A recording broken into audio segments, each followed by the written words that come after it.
Institution, they all have the same. I bow down. I was only answering if it can be taken up before 2 o'clock. That's the only thing. If not, I'll just wait. Okay. Yes. May I beg to mention item number 28 of the hearing list? 20? 28. The arguing counsel, due to some medical difficulties, he will not be able to. Who for the petitioner? Yes, Your Lordship. No objection, Your Lordship. You filed the application? Yes, Your Lordship. Yes, sir. Leave me.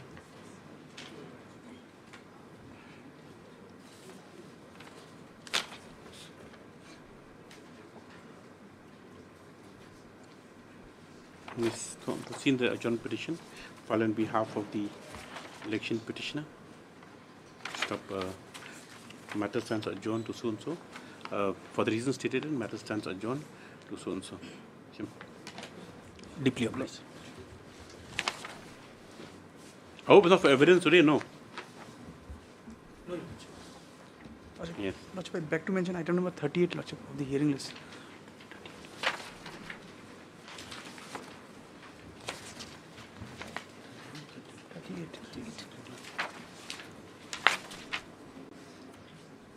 Last matter. Lordship. Some accommodation, Lordship. Why some accommodation? Senior counsel is. Dr. Mosika is not here. He's here. He's ready. Lordship, senior counsel is leading this matter, Lordship. Lordship. He's on station. No, Lordship. 2 weeks. Okay. Hello.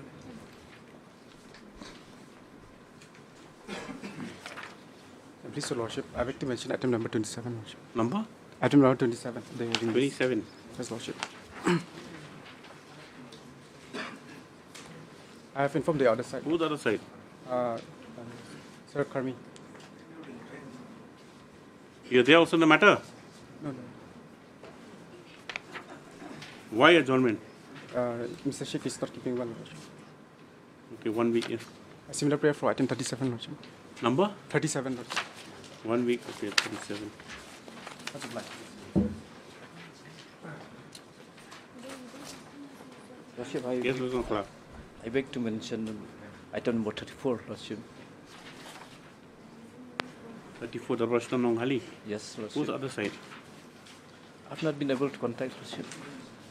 Yes. And, Yeah, objection? and Your Honor, in the meantime, I may be allowed to file rejoinder in connection with only one respondent. I can file. No objection. To file a rejoinder also. But at this stage, at hearing stage, the 23 matter. After going through the affidavit in opposition, I found that some things there, Lordship. Yes.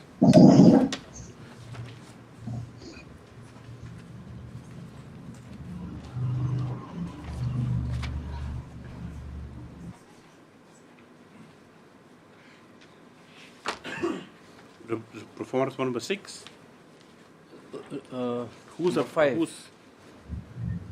I would like to file rejoinder with regard to respondent number 5, Lordship. Yes, Mr. H. Nong Klau, counsel for the petitioner, submits that on examining the matter, it appears that rejoinder is required to the affidavit filed by the respondent number 5. So he pre-responds allowed 2 weeks time to file the same. This is the matter after 2 weeks. Yes. Obliged, Lordship. We never asked for time. I was just checking. Yes. May please, Your Lordship. Your Lordship, I beg to mention item number 29.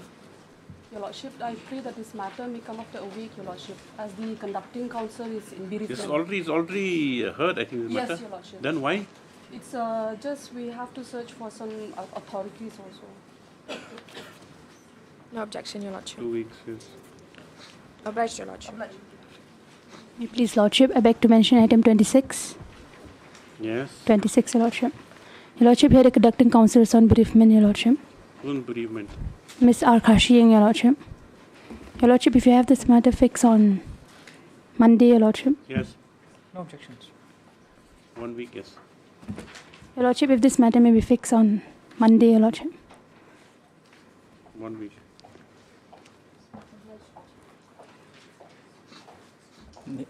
May No please, point in Lordship. fixed matters when adjournments are repeatedly taken. Yes. May please, Lordship, I beg to mention item 31. Lordship, the conducting senior counsel is having Let me come some- back after 10th May. Yes. after 10 May. After 3 weeks, Your Lordship. Okay, 3 weeks, yes. Highly obliged. Yes. Then, Lordship, I beg to mention item number 25, Lordship. I'm yes. praying for 2 weeks' time, Lordship. Yes. No objection, Your Lordship. PT Sangma, 1 week, yes. This one, 22 matter, yes. Your Lordship, let the matter come up after 2 weeks because the conducting counsel, Mr. San, is also on sanctioned leave. Okay, 2 weeks, yes. Obliged, Lordship. Obliged, Your Lordship. Yes. Daily list, item number 1.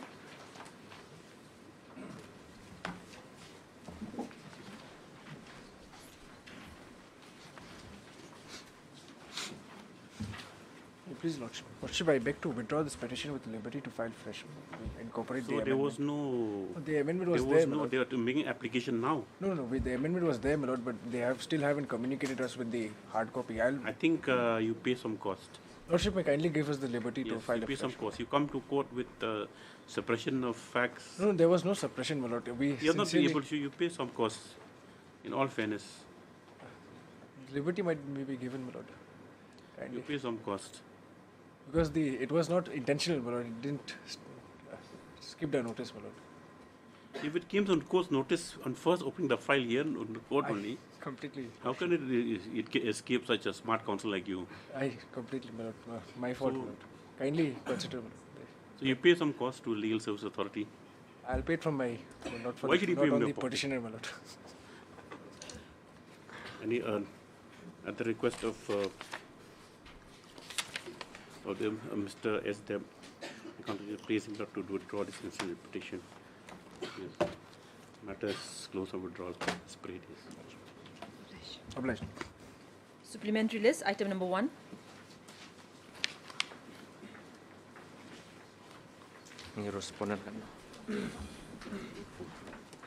May I please, Your Lordship? This National Highway 44E from Tura to Shillong. 44E is no fine. Yes. Yes. So what happened, my lord? They have already acquired 2 bighas of land. Then they have encroached to my land at the time of filling this thing and destroy the fruit-bearing trees, this and that, my lord. Then what happened? We have filed a representation. They have not taken any action. So we file a writ petition, my lord, which has been disposed of, not only my entire area peoples. So according to that, they have disposed my representation, no, writ petition with a direction to make an spot inquiry. If anything is damaged, this and that, pay compensation, my lord. According to that, inquiry was conducted on 3rd May 2023, my lord. But the Deputy Commissioner, District Collector, has not taken any action. That is the reason we have come here, my lord. Only When to was the take order action. passed? What is what? When was the order passed? After the Order spot passed inquiry? on 2019, my lord. When was the spot inquiry done? Inquiry is conducted on Lordship will 3rd find May at page 24. 2023. Page number 20. After 19 till 23, Yes, the my inquiry was done. Yes.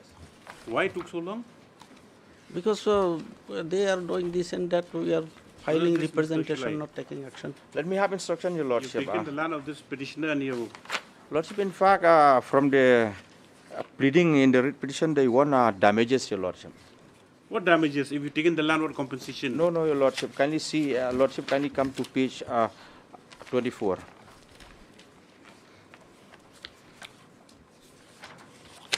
That is the type copy.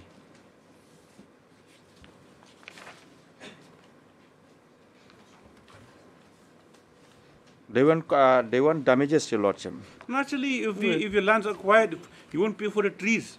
You won't pay for the buildings that's there. Lordship, let me Then? have let me have instruction, Your Lordship. What submission is this? Yes. Heard Mr. A. Sarika, if you notice, Mr. Andy Shulai landed AEG with so-and-so. 1 to 4, Your Lordship. Present accept notice on behalf of 1 to 4, Your Lordship. What about 5? 5 is a private, Lordship, entity. in fact, the National Highway Authority of India should have been made a Yes, party. how come they'll impede this party? Lordship. Mr. Hazarika, you won't get any relief from this petition. So The it may be, people I pray constructing that, the road, you have not made them party. no, this regional director just we make party This because, letter of the company. huh? It's the company, not the Ministry of Road Transport. Or the NHIDCL? Yes, yes. So it may be, I pray that it may be deleted, number 5. Not deleted, you have to add parties.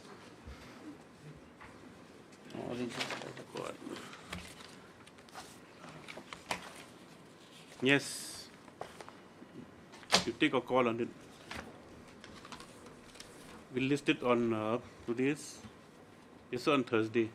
This is matter on Thursday. You bring an application. You decide. Apply Not your issuing the notice now. Now, the prayer, Mr. H. Hazarika, matters stand over to Thursday. Apply. For motion, yes. Item number 2.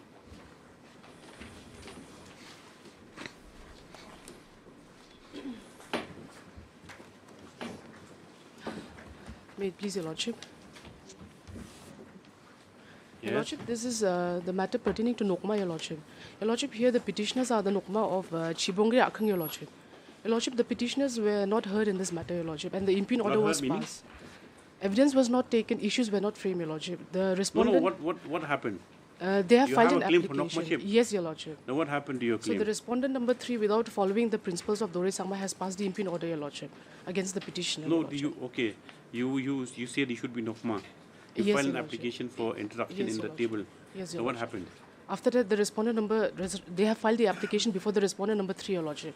So you filed for number 3. Yes, Your Lordship. Then it was rejected. Yes, Your Lordship. And again, after that, the appeal was filed. You're not heard at all when the matter was Yes, Your heard Lordship. Yes, Your Lordship. before respondent number 3. Yes, Your Lordship. So after that, the appeal Where's was that order? filed. Is the The order court is in that presence or not? impugn Page- order is that So the first page the 38, Your Lordship. 38. This is the impugn order passed by the respondent number 3, Your Lordship. Go slowly. This court not as fast as you, yes. Now what's the order? What does it say? Heard soon where were you represented Your in Lordship? the hearing? Yes, Your Lordship. Were But you were represented. You were heard. yes, Your Lordship. Okay, We you will were heard, Your heard. Lordship. Now you're saying that you were heard. The matter was your application was rejected. Yes, Your Lordship. Where's the rejection order? What does it say? It's at page 38, Your Lordship, Annexure 7. 39. 39 is the 38 proper the order, Your handwritten Lordship. copy. Yes, Your Lordship.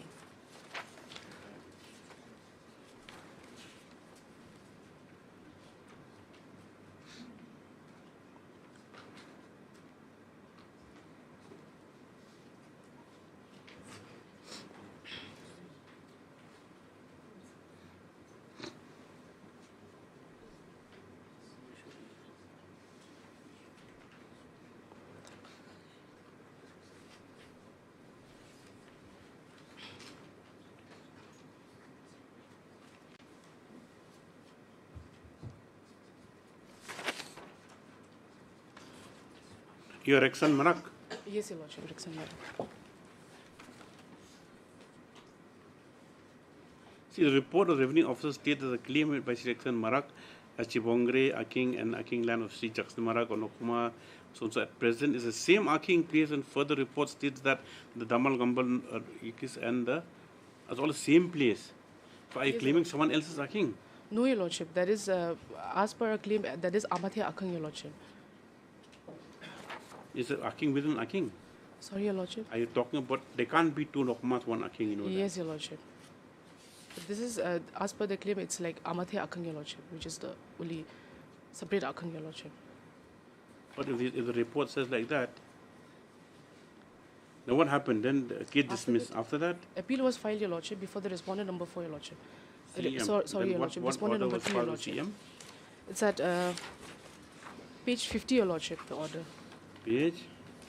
The same order, page 50. 50, Your Lordship. Okay. And what does the CM say? This CM also upheld the You order didn't of the... in the appeal memo. You wrote that that no inquiry was done and no Doris Angma's principle not. Yes, Your followed. Lordship. Did you write that in the Yes, Your appeal Lordship. memo? Where is the appeal memo? 42. The appeal is at page 46, Your Oh, Lordship. sorry, 46.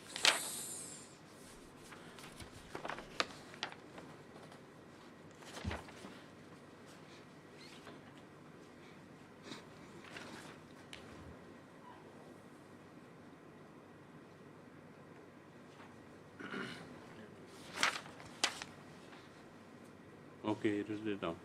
The rejected. Yes, Your Lordship. Yes, Mr. T. My lord, they are claiming, who are they first? They have no locus, according to my understanding.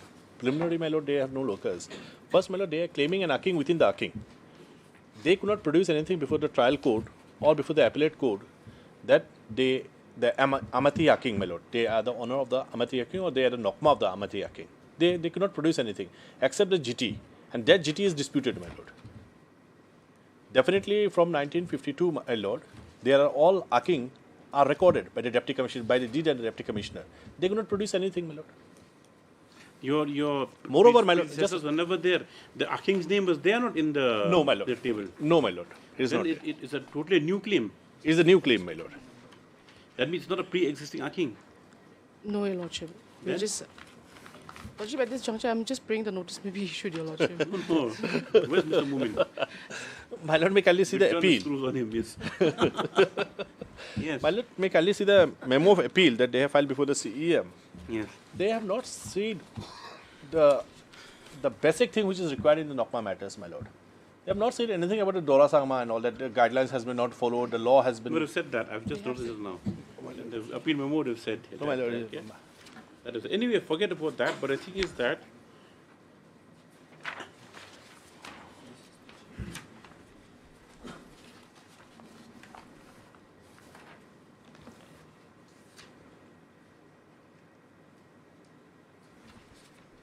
see, Ms. Sangma, see the para 3 of that page of the order of the number 3. On parole to record and GT is found that White 52 AC 1946, 47, and so and so.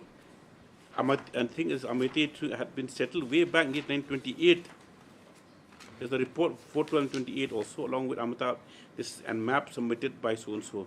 See, we can't open matters which are 1928 and all. If there was an inquiry at that point of time, and an inquiry report generated that there's no such Aking, and now the land that Aking claiming is within this, what's this?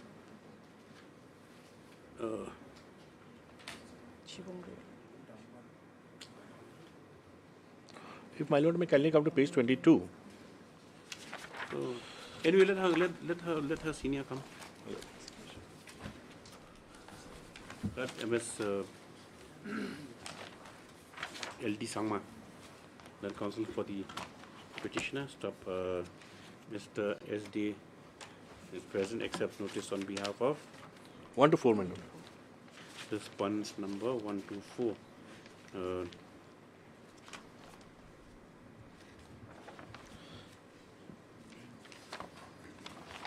No notice of prior respondent is present. Stop this as a matter for admission hearing when? Now, do you come prepared? Yes, Your Lordship. Notice may be issued, Your Lordship. Yes? Praying for notice. No, they already know we'll list for admission hearing. Yes, Your Lordship. Notice they have accepted on behalf of 1 to 4. On 5, we're not issuing notice as yet. We'll list for admission hearing first. Okay, Lordship. Because it's only on a point of law, you're saying that they have not taken evidence. Let's list after 2 weeks, Your Lordship. 2 weeks. Admission hearing. Item number 3.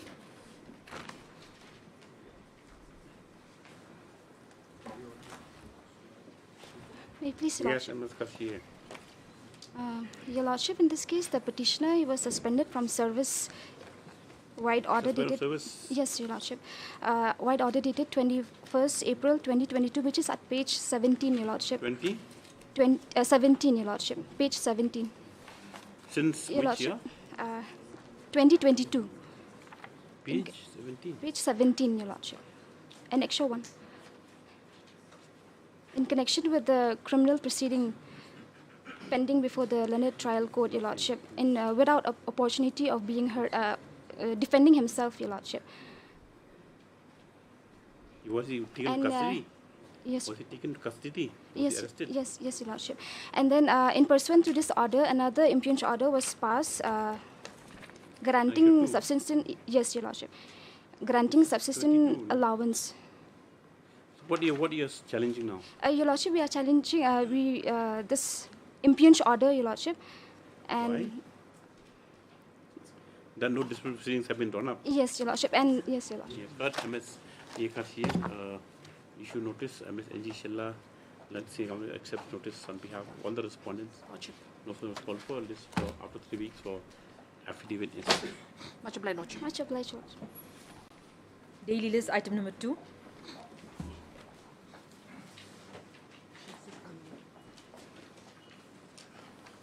Please, Lordship, we're being led by Counsel K.C. Chaudhary, but he's having personal difficulties, my Lord. So I pray accommodation for a week's time. Mr. Nopur is here. You'll argue the matter. You can argue the matter. What is it?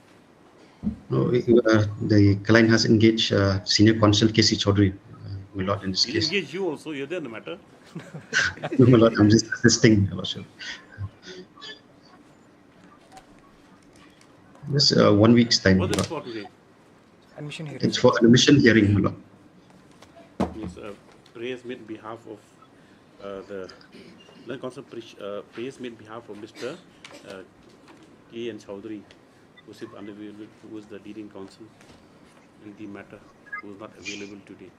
But this is matter after 2 weeks. Yes. Item number 3.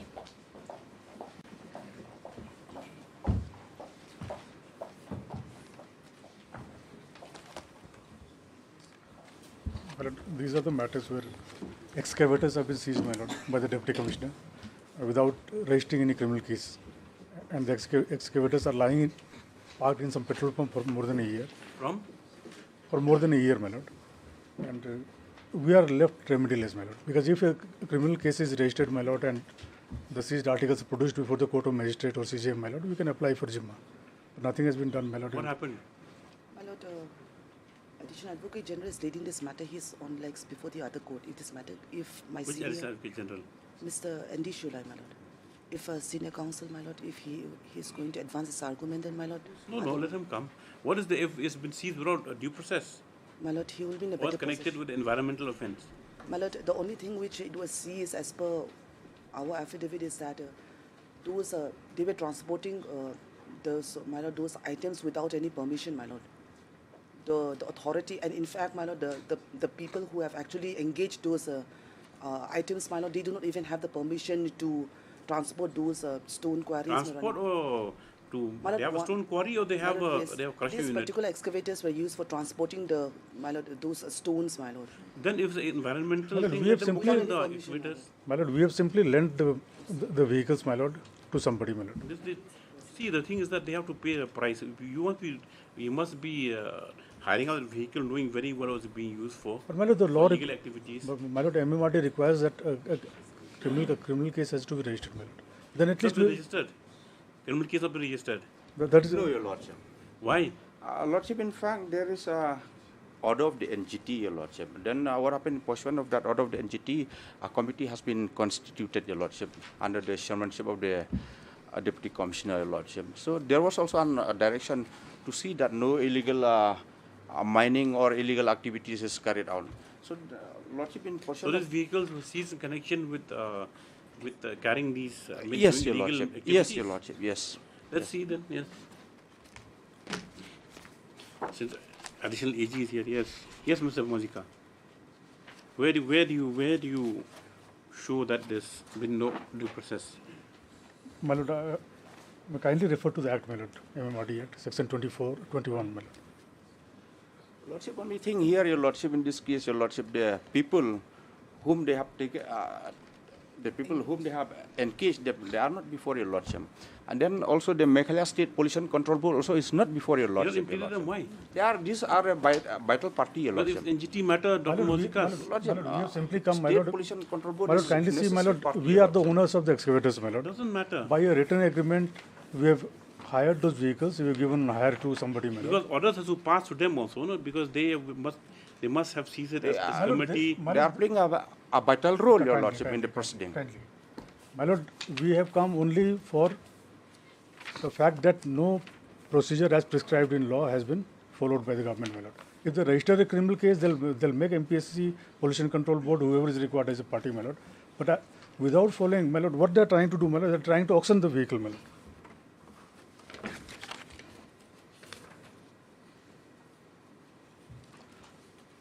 My Lord, Lordship kindly comes to page 44 of the writ petition, my Lord.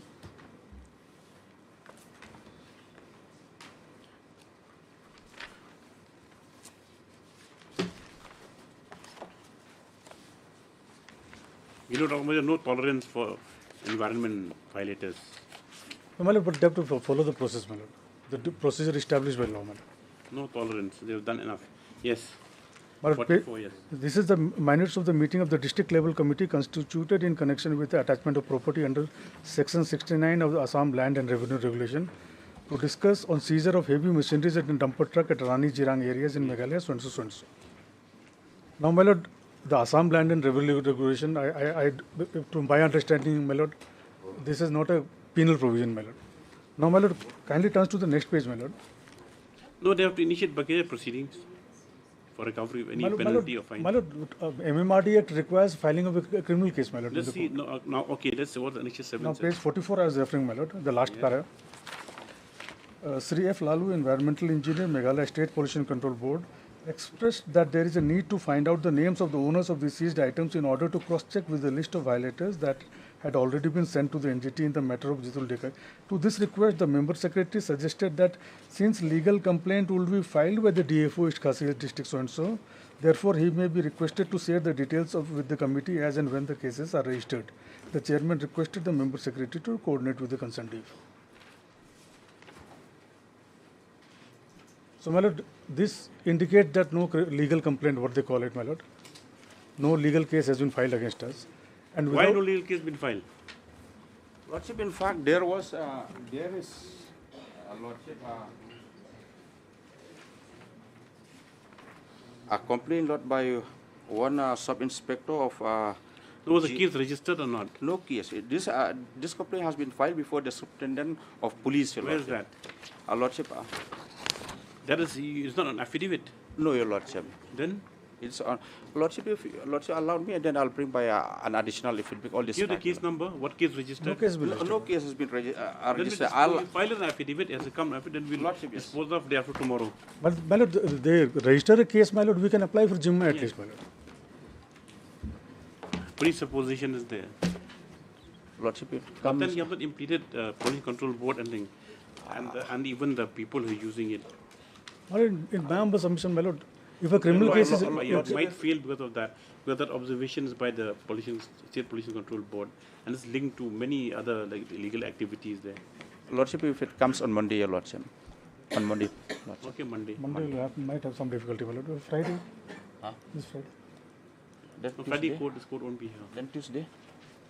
Then Thursday, next Thursday. Thursday. Again, we have to write it. Okay, yes. Item number. Apply your stick down.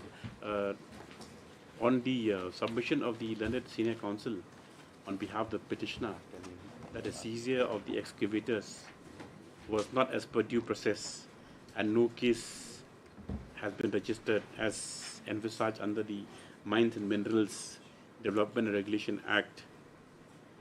Mr. N.D. Shulai, EAG, has produced a document showing that a complaint had been filed. But Lordship, whether that case has been registered or not, your Lordship, let me have instruction. Not aware as to whether a case registered or not.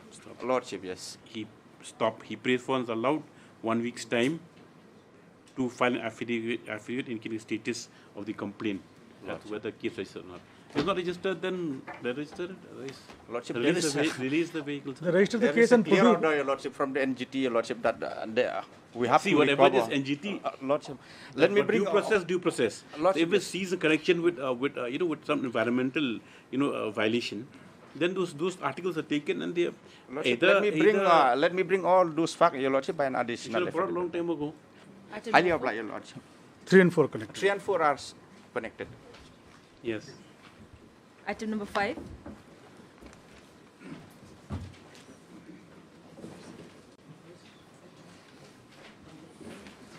Item number 5, 6 and 7 are connected matters. In item number 7, my lord, they have filed in miscase, my lord. Item number 7, my lord. I am praying, my lord, small accommodation. We would like to file a reply, my lord, to that. Who filed a miscase? My lord, the respondents have... What? My lord, here what happened, my lord, one of the petitioner, my lord. Yes? One of the petitioner was transferred to Sukhoi, my lord. He is a pediatrician. Now, because there is a status order passed by the Tribunal court, my lord, we intend to transfer somebody else in that post, my lord. Only that much liberty. This case filed by whom? We have filed. By the respondents, my lord.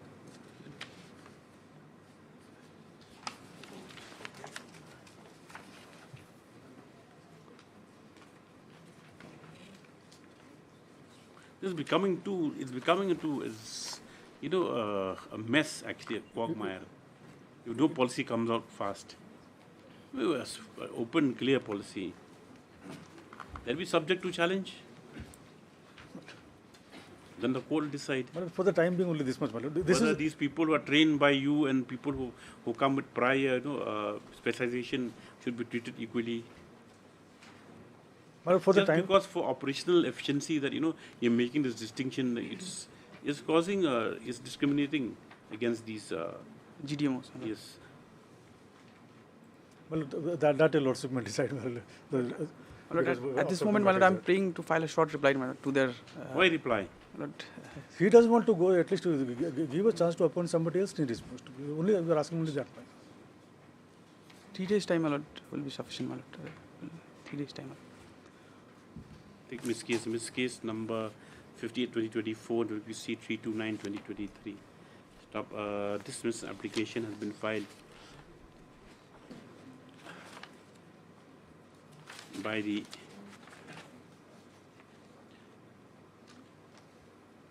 respondent Assam Rifles. Assam Rifles? No. My lord, the Union of India and. Union of India and Assam. Who signed this one? Signed by Assistant Military Secretary also. Signed by the? Assistant Military Secretary. Was by the Ministry of Home Affairs. He's in Assam Rifles. Okay, Lieutenant Colonel Amit Shah, yes. By the respondent.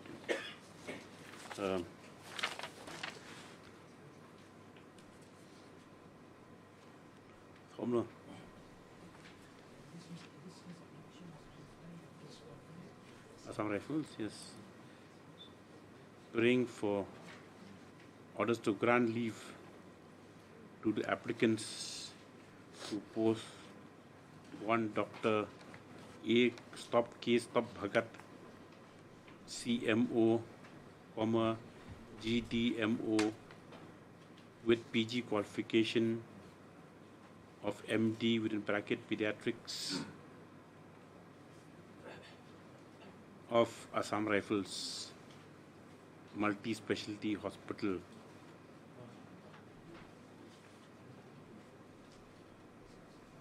To post him Sukhovi? You want to post him Sukhovi? Sukhovi. No?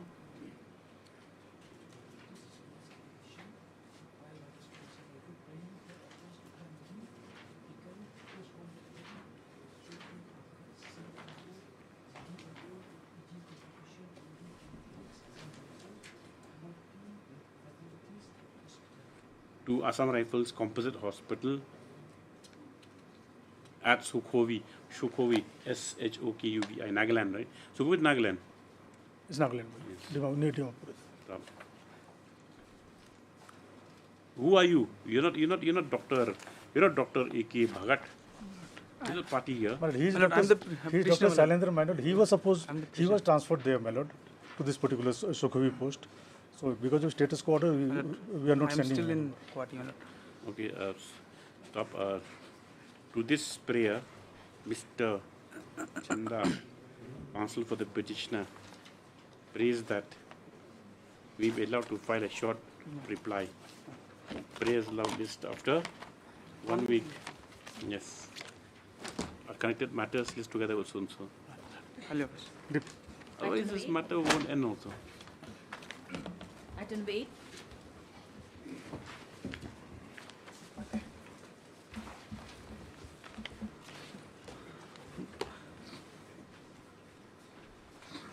In item number 8, my lord, we have received the information, my lord, with regards to the respondent number 3 and 4, my lord. We need 1 day's time, my lord, to file the substitution application, my lord. You already appearing for 3 and 4?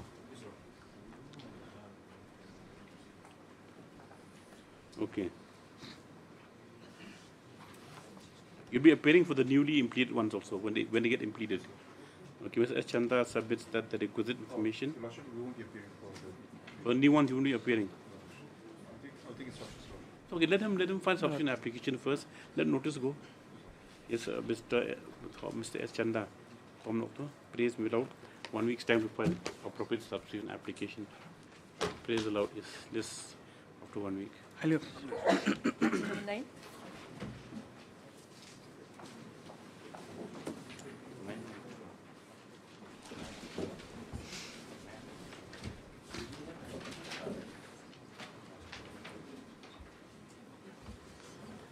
Lordship, here the ministry has yet to file the affidavit. The ministry, respondent number 5 has yet to file their affidavit, Your Lordship.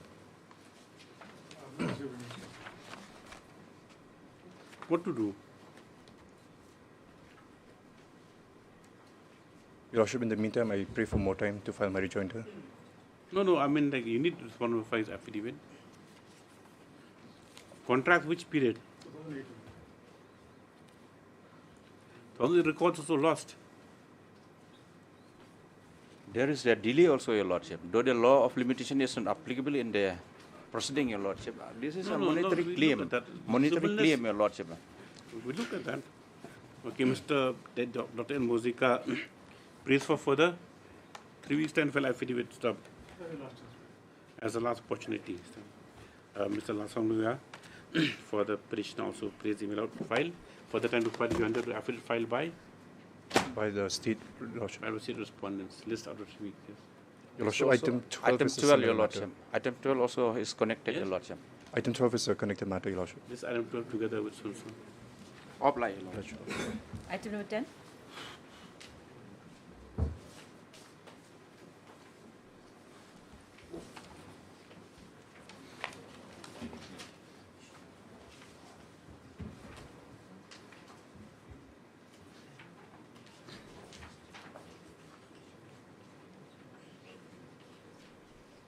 No, everyone, all now, what did he say?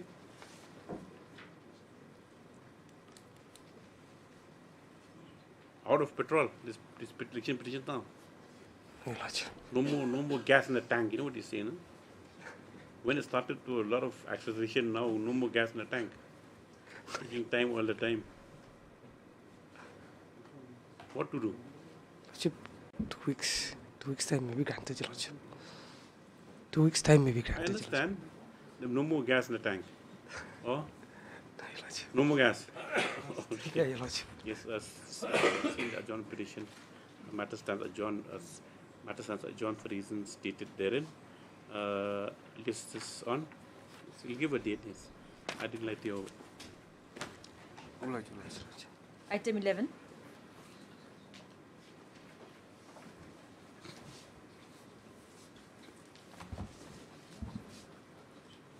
Report. Reports with the court. My Lord, it is a one-page sheet which we have received. It's in the High Court website also. It is available there. Yes. So, my Lord, here, these cases are most of them are at the stage of evidence, my Lord. How many cases are there? My Lord, in East Khasi Hills we have 3 cases. In Jaintia Hills, West Jaintia Hills, we have 1 case, my Lord.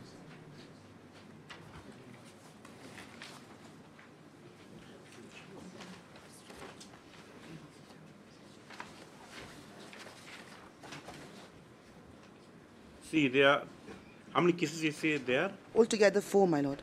But then the list given is a 6. My Lord, the last report which we have received from registry says 4, my Lord. Now there's 6 because it's not only against sitting legislators, against even past legislators also. Could be, my Lord, because some matter could There be. are 2 legislators now who are ex-legislators where the case against them. So one. My Lord, the last report which we have received, 3 was from East Khasi Hills and 1 from West Jaintia Hills. So the other 2. Now see, East Khasi Hills, there's 6 cases. 6 cases. My Lord. And Jaintia Hills? Jaintia Hills 1, my Lord. And Riboy? My Lord, Riboy, we have not received any information with regard to Riboy. That is the only report which we have received, which could receive from the registry, my Lord. If, my Lordship, we can have. However, my Lord, these matters are all under trial, my Lord. Most of them are at the stage of evidence.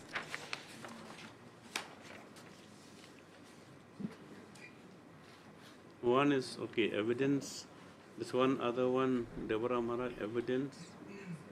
Bindalanong, of accused number 313, mother of son appearance.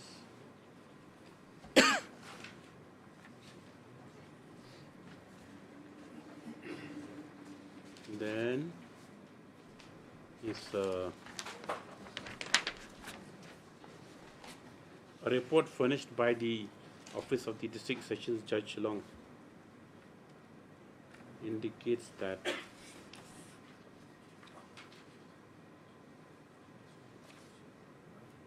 there are 4 cases pending in East Kashmir district. Stop. MSR Kolni has further submitted. There are how many other cases? One, apart from this 4 in East Kashmir? My lord, as per the report which we received from a registry, my lord, it was 4, my lord, as per the last report. Total 4 over the Total state? 4, my lord. Total 4, 3 from East Khasi Hills and 1 from West Gente Hills, my lord. There are 4, 5 or 6. See, that is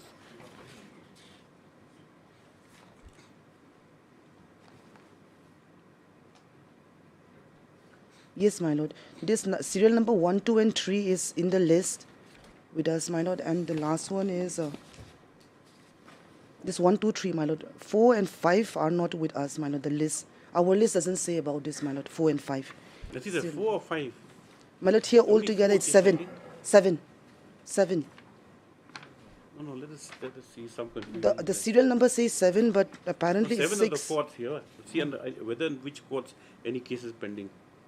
These are all East Khasi Hills, my lord. All East Khasi Hills.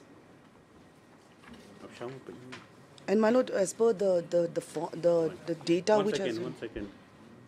1, 2, 3.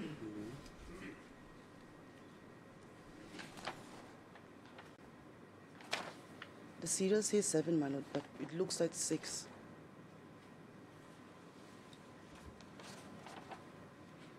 No, they only in 4 courts matters are pending. Next date 1/5. Problem. Additional. What you mean? What you sure that?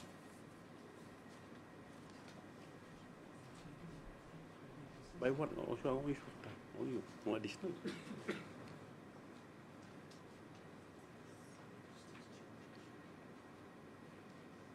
Office of Decisions Judge. But if you note down you.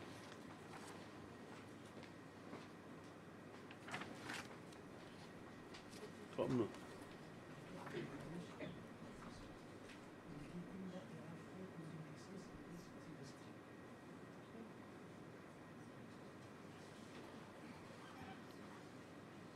MSR Kolni, where's the other report? Last report.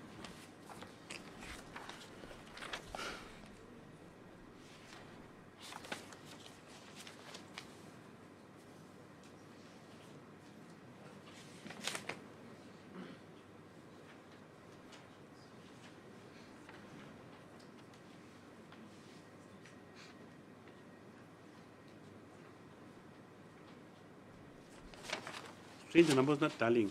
If this one in West Gente Hills, right? Yes, my lord. Huh? Can you buy your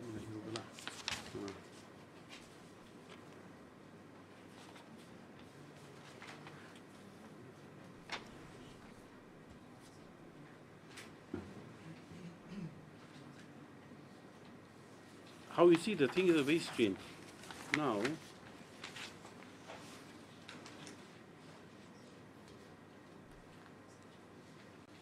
in one list, this just check East Kashmir that Stanley with Rumbai is there not the case still pending in your list?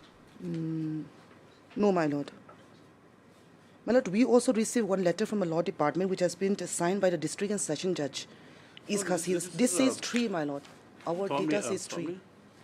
A report has been received from the Office of District Sessions Judge indicating that there are 4 cases pending in East Kashmir district. However, perusal of showing 24 cases. However, perusal of an earlier status report indicates that in the court of special judge bracket PMLA, another matter is pending, being complaint case under section 45 PMLA Act, for which status not been provided. Stop.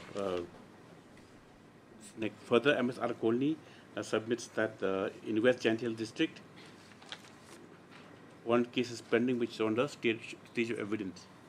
Correct? My lord. Stop. Next, registry is directed to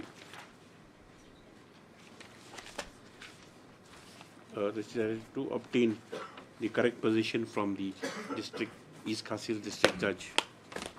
This is the matter after 2 weeks. Yes. Item 13. Position and status. Yes. Item 13.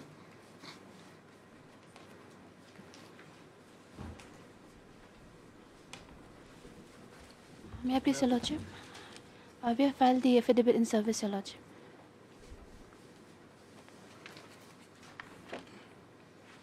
Affidavits have been filed indicating that notice has been served on the respondent number 3. Who's respondent number 3? MPSC, Your Lordship. Yes, however, no appearance made on their behalf today. Is made by name. MPSC chairman. Is it by name? Yes, Your Lordship. It's not by name.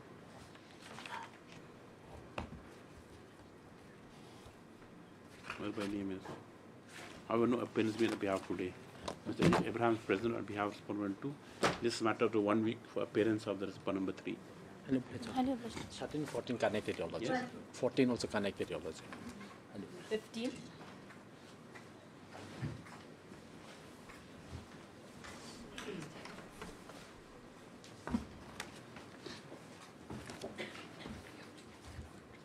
My lord, I appear for say respondents. My Lord, the state says yes to file affidavit, and we have taken steps with regard to other respondents. Not received. You don't file affidavit also. My lord, we will be able to file in 1 or 2 days, my lord. Yes, Mr. Sama. I'm for the respondent. We won't be filing an affidavit. We will be relying on the affidavit filed with the state. What about 6 to 10? 13? Who's appearing on their behalf? Or they've been served? Well, we have taken steps. But they've been served. Because steps, only fresh steps taken only on behalf of. We haven't taken steps. We haven't taken steps. Taken steps. But number 6, we have taken steps. My colleague has taken steps.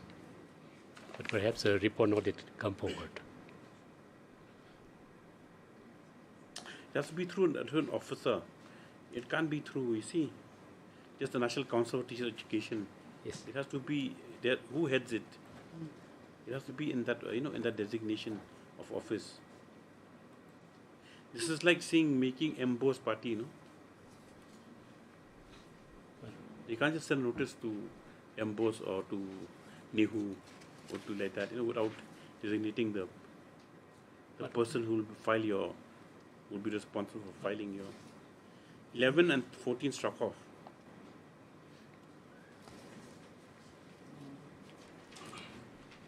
Take down, Mr. HSR submits that steps have been taken on response 50 to 19. However, office note indicates that service not complete in said respondents. You appeal for whom, Ms. Sangma? 12. Ms. M. Sangma, who's present on behalf of number 12, submits that no affidavit before coming from the respondent. MS Arakoni for respondent number 1 to 5 submits that the affidavit will be filed in the course of 1 week. It is noted that in the array of respondents, respondent number 6, the address is not specific to the office of the person who shall be responsible for answering the petition. Stop. In this view of the matter, Mr. H. Charaiso, the council prays him allowed to take 5 steps and by to, correcting the no, you have to correct us to Yes. bring application to put in the correct name of the respondent, Yes. designation respondent. Yes. I look You bring the application first. You get who's the otherwise. Yes. Just after 2 weeks. Yes. I look 16.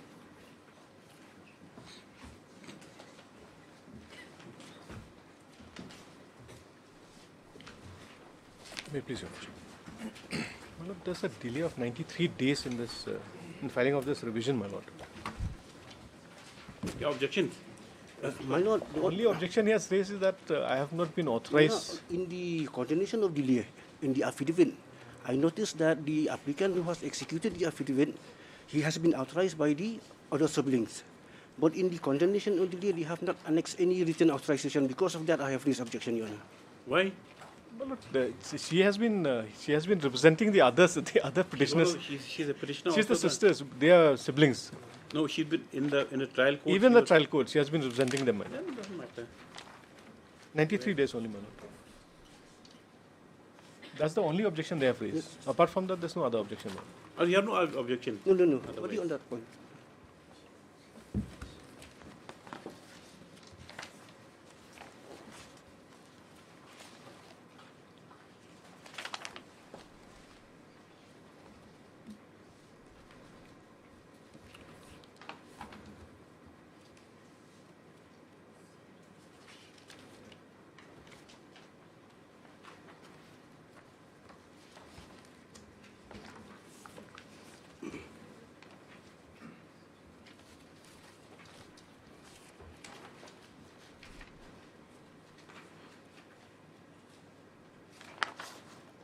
You made all siblings parties here also?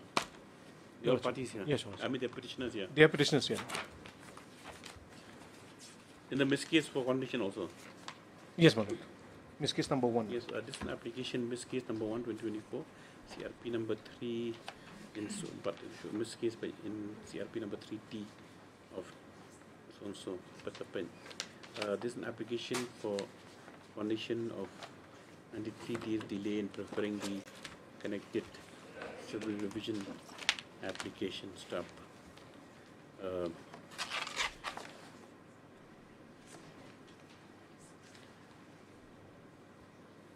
Mr. Sinkan, who is appearing on behalf of the respondents, has filed an objection application indicating the fact that though there are, how many petitioners?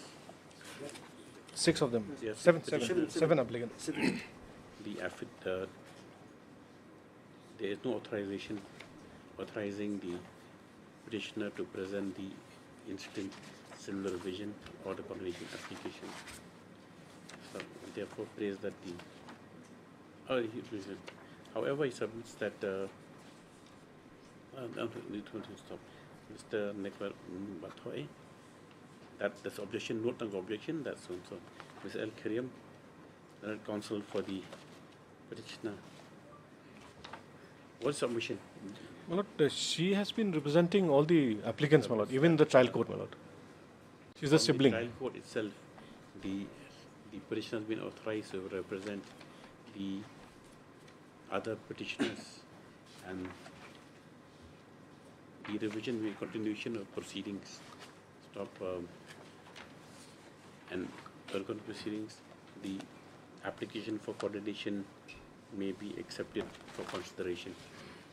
Heard and for the parties seen that the petitioner is seen that though no authorization is present on behalf of the petitioner, it is a fact that the petitioner has been the active party throughout the proceedings before the lower court. In that view of the matter, and also no further objections been raised by Mr. Sinkon, the delay of 90 days condoned, and the revision is admitted for consideration. In this case, upon disposed of.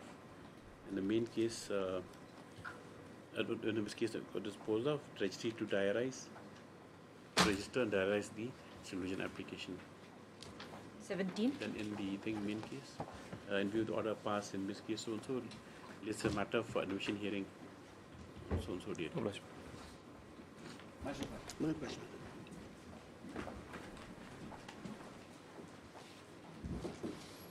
Please, Lordship. So I'm praying for further 2 weeks' time to file the affidavit. What's it about? It's a contempt alert regarding demarcation. I've received some instruction. I may be allowed to place it by way of affidavit. The contempt? Yes. Why what orders they haven't complied with? Your Lordship? Demarcation. Demarcation, Your Lordship. Demarcation of the Akhang, Your Lordship. Your Lordship, in the... They have stated themselves, Your Lordship, that... It's the first time they appeared, second time we appeared. Yes. Mr. Asda, please from allowed 2 weeks time to file affidavit. For the time, list after 2 weeks. I know, 18.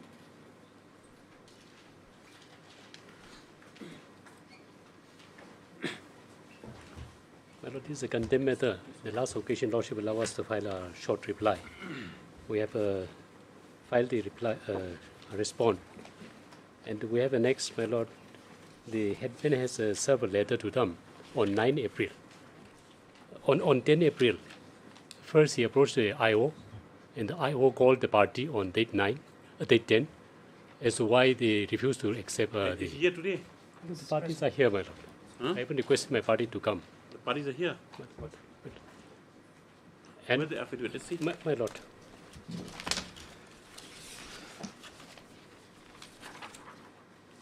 Affidavit dated 24th April.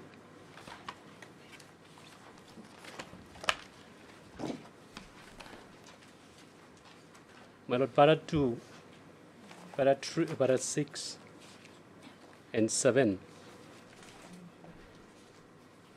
they have made a statement. Para 2? Para 2, my Lord, she stated humbly begged to submit that on 10 of April 2024, the deponent received a phone call early in the morning from the I.O.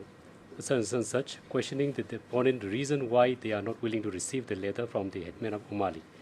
It is further stated that petitioners had no knowledge about the same, and it is pertinent to mention herein that the headman never approached them or sent any letter. May I come to number 4. Thereafter, on the same date, on such, the headman came to the petitioner residence to deliver the letter, which directed the petitioners to submit all the essential documents to the office of the VEC, and the petitioner received the same. The deponent on the same day itself refers to now starting to photo the states the essential documents, such, my Lord. Number 6, may I come, my Lord. According to on 11 April, 7 a.m., the deponent went to the office of the bar where the headman was also present along with some members, but he refused to accept the same by giving excuses that he cannot accept the documents in the absence of the villagers.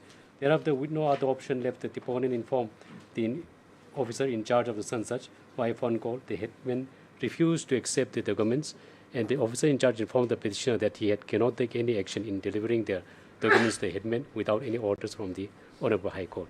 On the next date, 12 April, the deponent went to inform the PTO to seek his interventions since the headman refused to accept the documents submitted by the deponent. And since the deponent was not available on that particular day as he was on election duty, the deponent were instructed by phone call by the PTO himself to submit the documents to his office, and he will take necessary action. Accordingly, my Lord, they have submitted to DPTO. Affidavit to your client? Yes. Lordship, What does he say? Lordship, why didn't he accept it on that day, on this 11th Lordship, can you come to Annexure 1 of the same affidavit?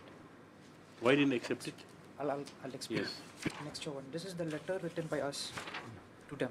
The Okay. translated pages at 6. Oh, no need to translate, yes. Okay, then. Lordship, they were directed to come on 11th April. Yes. 11 April. Now, Lordship, the next page, page 7. Yes. Now they said that they have written this letter, forwarded these documents on the 10th. Can you see the letter dated 10th? Well, letter dated 10th. And just submitted below. on 11. Page number 7, Lordship, page 7. Yes. 10th, yes. By this letters, they are trying to submit the documents to the VEC.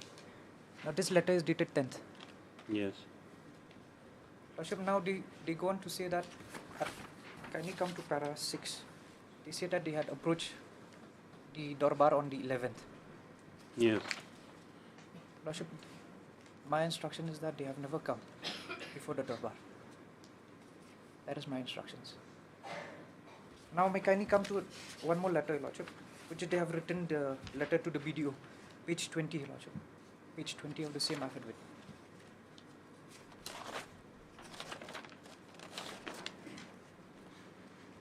With reference to the subject sector above, we would like to ask in your honor for helping us to service our 11 April application only. to the headman of Why should they lie in affidavit?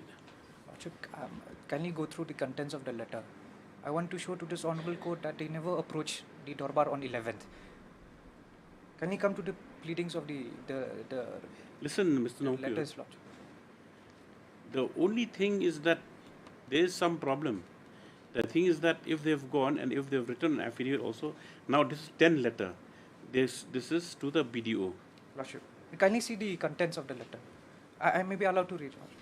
With reference to the subject sector above, we would like to ask in your honor for helping us to service our application to the headman of... See, they went on 9th. On 9th, when it was upon application on 10th, he refused to accept application, so and so. Therefore, it could be helping us then. Lordship, but when we respond his application on the 10th, Lordship, we asked them to come on the 11th to the Darbar Hall to submit the documents. So if they came on 10th, what's the problem? They never came, Lordship. 10th they never came. They never came. 11th they never came. Never came, Lordship. And You by asked them? by this letter, they are forwarding these documents to the BDO, Lordship. You Lordship. asked them? Lordship. No, let him ask them. So far Otherwise, as the VC seal is court- concerned, there's no intention for There's not no accepting intention. or not This refusing. whole thing has been created because you have created a situation where they've not been able to even they get documents accepted. And if you're going to go on the cover of dates 9, 10, 11, Lordship, we want to show there's no but he's not intention. there in the village every day. This, Lordship, What's his occupation?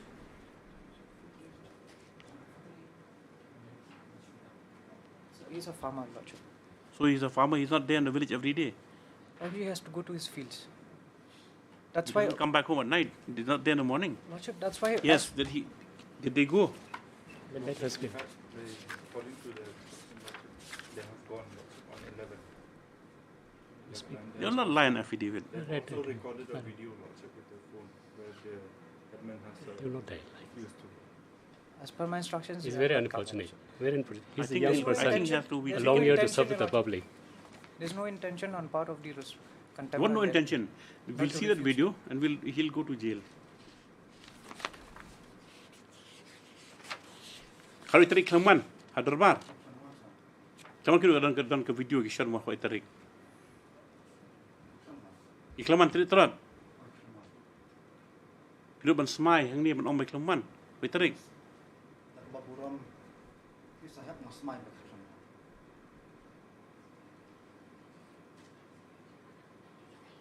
Ini ti kamu lang. How would they lie? And two of them, not only one person. Two of them. We can't see who's lying, but Lordship... We can't see who's the lying? respondent- On affidavit they've said that. Yes. Bila apa yang court mentah? Lordship, they have forwarded to the BDO office. Have you accepted them or not since that time, last time, why? Lordship, Why?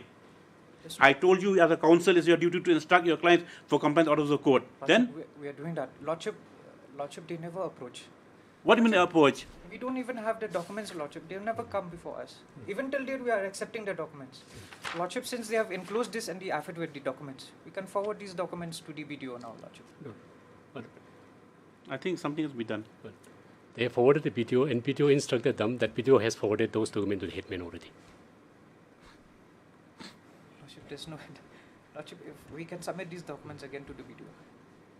There's no intention, Lordship, to show that there's a Last time is no pure. As an officer of the court, is your duty also to see the orders of the court are complied. And if you are creating this situation yourself also.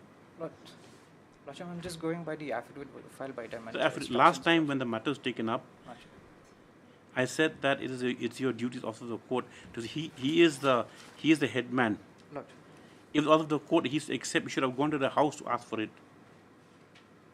You need order of the court for that. No, Lordship. To see the rule of law is maintained. Lordship, for convenience sake, we had written. No, is that what you're trying to say? No, Lordship. Is that how you instruct your clients? First and foremost, the duty to the court, duty to the clients, yes, protect them at all costs. Was hopeful that by now, you see, the documents have been accepted. Whatever happens, happened. He's interested in the well-being of the entire villagers. Instead of taking a stand again and again, you've taken the stand. Lordship, we can still forward these documents to the Lordship. What documents are you talking about? These I documents said it's the duty as the officer of the court to forget the documents, to tell your client what he has to do to accept documents so that in the village itself they're not deprived. Please. Then, you don't understand what the court said. Lordship, I've clearly got you.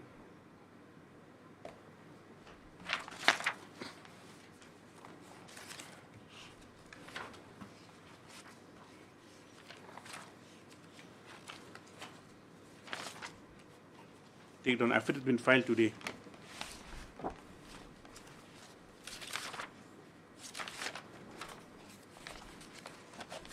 Wherein the petitioners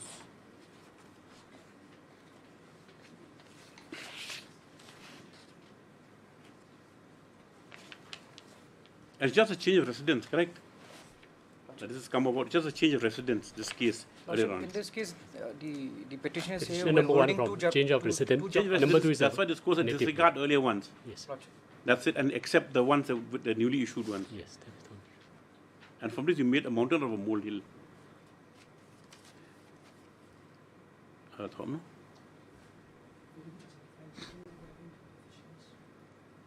Have stated that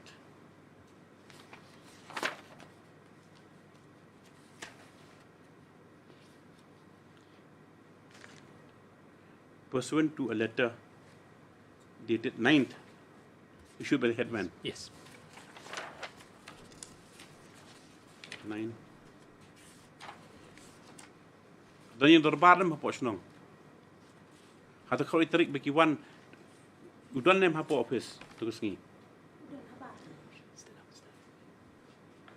Don habar, kau iterik.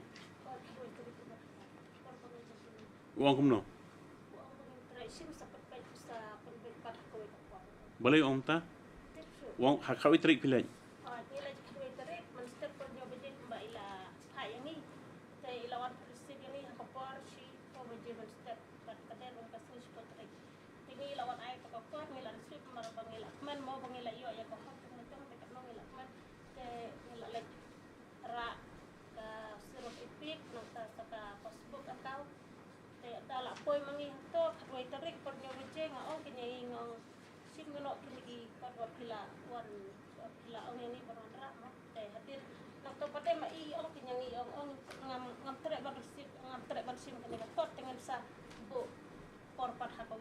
Bol fi om ta.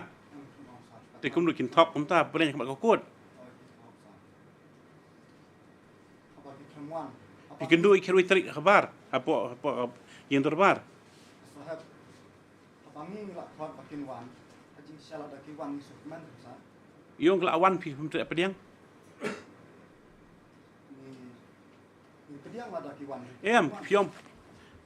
Kiong kini hak witrik mesti nyoba je kilet hayang terbar ban ai ki kot islapi pi klem pediang. Klem pediang. Pimtan yang terbar nyo trik mesti.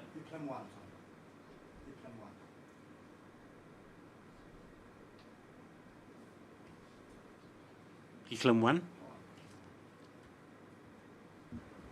This is very strange. Piti kena kalau direct village mesti.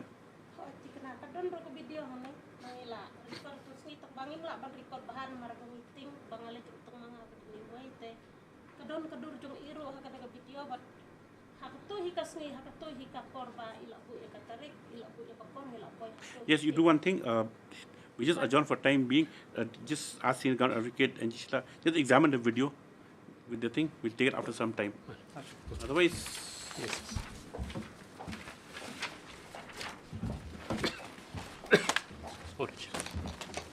You examine outside. You take them outside. 19. And he can have a look at it after that. Let him have a look at it after that. After it's been examined.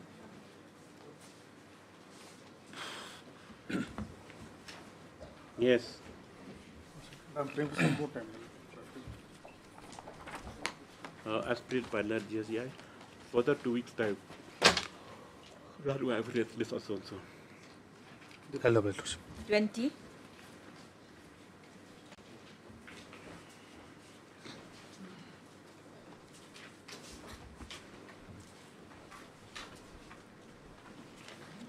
My Lord, the respondent number 5, Chief has filed the affidavit, and I've gone through the content of the affidavit filed by the Chief. My Lord, the Chief is not supporting me, nor supporting the private respondent also, and they have a grievance with the order by District Council. I'm your Lordship. Chief. And one thing she... So this is filed by whom? This 5 is Chief. By the Chief. Yes. One thing they are also agreeable, if my Lord direct this matter to the Tribunal, to the District Council to consider a tribunal, yes, where all the parties will have the opportunity. Para 19 of the affidavit, 19 and 20 of the affidavit filed by my friend.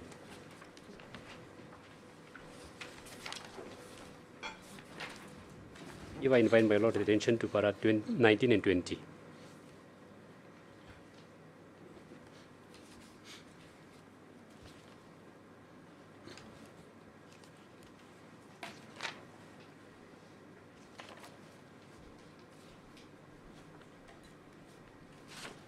Yes. Para 19, it stated that one of the pertinent contention among others, which Respondent number 5 would like to highlight, this Honourable Court, is the boundary schedule submitted by the petitioners and the Respondent number 4 before the Chief and his Darbar. In the boundary schedule mentioned in the impugned order of the Respondent District Council, such, shows great disparities and conflict which in reality, which adjacent villages never exist. That in reply to such, my Lord, the petition, the Respondent number 5 has nothing to say, as the matter had to be taken up by the tribunal if constituted by the Executive Committee, KGT Shillong, for the purpose of deciding the matter accordingly. Hence, humble Respondent number 5 prays for accorded this liberty to your humble Respondent to appear before the tribunal after your judicial direction to the Respondent number 1 to constitute the same for the end of justice. So my humble prayer, my Lord, is, with all fairness, if the District Council do not also oppose, my Lord, under the Act, Tribunal is supposed to be constituted first. Though from my side also, I have also committed some mistakes. I participated before the Executive Committee. My humble prayer, if Lordship... but your complaints for the Executive Committee itself, correct? Yes. I addressed the because the statute says I have to file an appeal before the Executive Committee, and the Executive Committee will constitute the tribunal. Now, instead of forming the tribunal, Executive Committee sees the issue and proceed for hearing. Well, and I do participated. But, so if my Lord... I'm appealing to the council. Oh, sorry. Yes. What has happened here, they are trying to make out a case that this is a boundary dispute. Now, Your Lordship, first of all, the entire dispute arose out of the order passed by the same Respondent number 5. Now, the Chief, instead of fixing the boundaries of these 4 villages, he passed an order saying that no, being the Chief, I have a right to administer the landed properties within Coercive. Instead of deciding the boundaries, the so-called boundary dispute. Now, my Lord will come to page 10. Or the affidavit? Para 18, no, of the writ petition.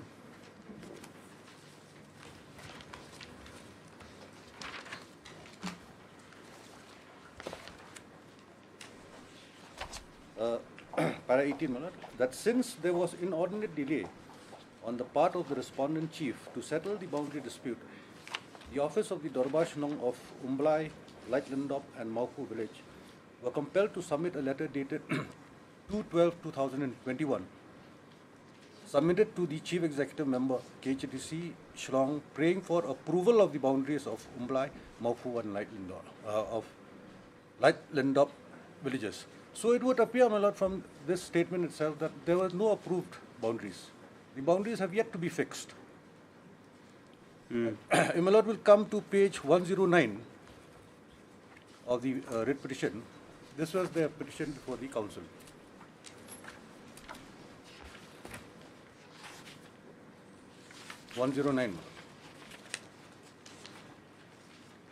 To the Chief Executive Member KHADC, complain against the resolution passed by the Chief of Coercive. Respected Sir, with reference to the subject mentioned above, the meeting of the 3 villages of Laitlindop, Mauku and Umblai, held on 24th February 2022, with a sad and heavy heart, had taken the decision to oppose against the resolution and vehemently oppose the order passed by the Chief dated 16 February 2022 under the following facts. The Chief had trespassed and violated the order of the KHTC dated so-and-so, directing the Chief to settle the matter within 30 days. Instead, the Chief had passed a resolution without any agreement with the three villages by forcefully taking over lands which fall within the boundaries of administration of three villages, which we can never ever be accepted. The resolution passed by the Chief is the decision of only of the Chief and few ministers and few executive members by trespassing the order, the Darbar Sameemship, which we the subjects of the Sameemship can never accept. The forceful approval of the letter of adjournment dated 1962 by the Chief, which was not implemented in the Sameemship, since they were not approved by the Darbar of Hima of the Sameemship, cannot be accepted, and it is against the law. These actions of the Chief are against the tradition and customary law by violating our culture and customs of many villages which was established by our ancestors in Sora Sameemship. With regards to the above forceful violation of the orders and illegal conduct of the Chief, we the three villages kindly request you to take this matter seriously and to immediately revoke the above resolution of the Chief to prevent from any chaos and conflict and tragic events within the Sameemship. So on the basis of this appeal, so-called appeal. Where's the resolution of the Chief? Page number, my lord. 98, the type copy.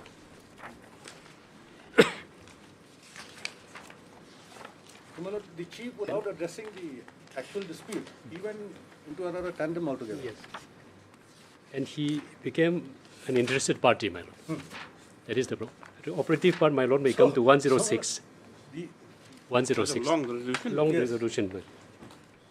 106. At the bottom, my lord, order, it mentioned. Yes. Order.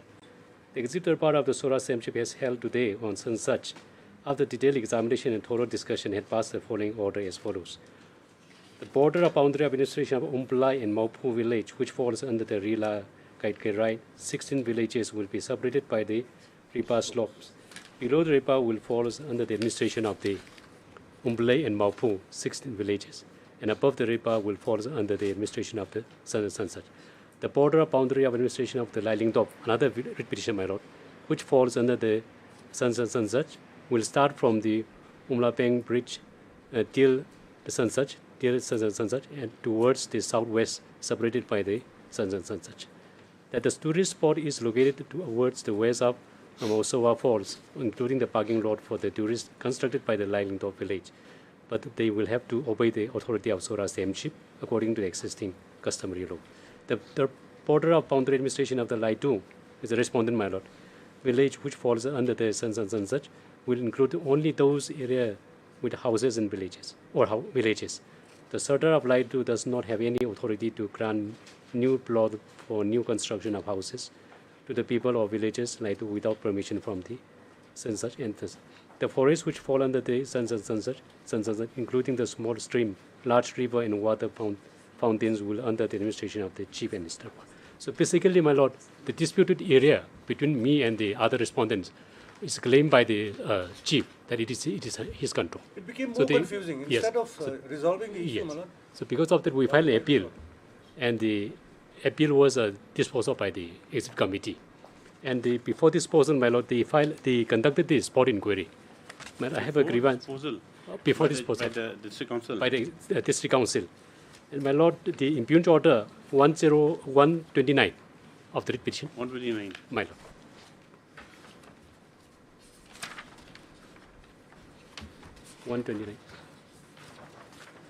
Yes.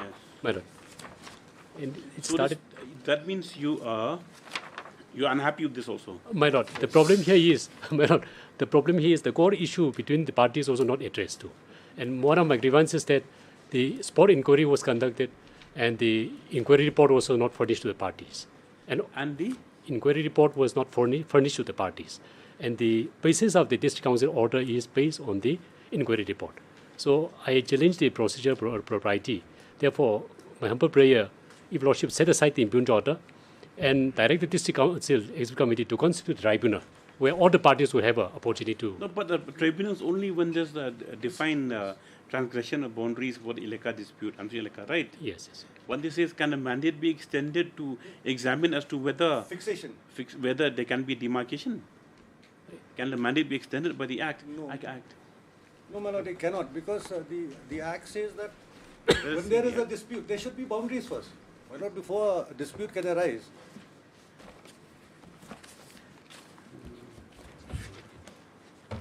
And here, my lord, this aim also has become a party. Your lordship will. And that's why they have said that in the affidavit also, that let it go to tribunal, and we will take part also. Yes. Yes. Yes. So they have not, they washed the hands of the whatever happened before. But the Act also does not contemplate a dispute between the aim. Which page is it? Page 108, my lord. Number 4, boundary disputes between ilakas. Page 108. 108 of the. No, from this book. Yes. Part 2. Part 2. The most confusing part- indexing this book. They should just do part it 2. again. Sorry. Make it contiguous. 108.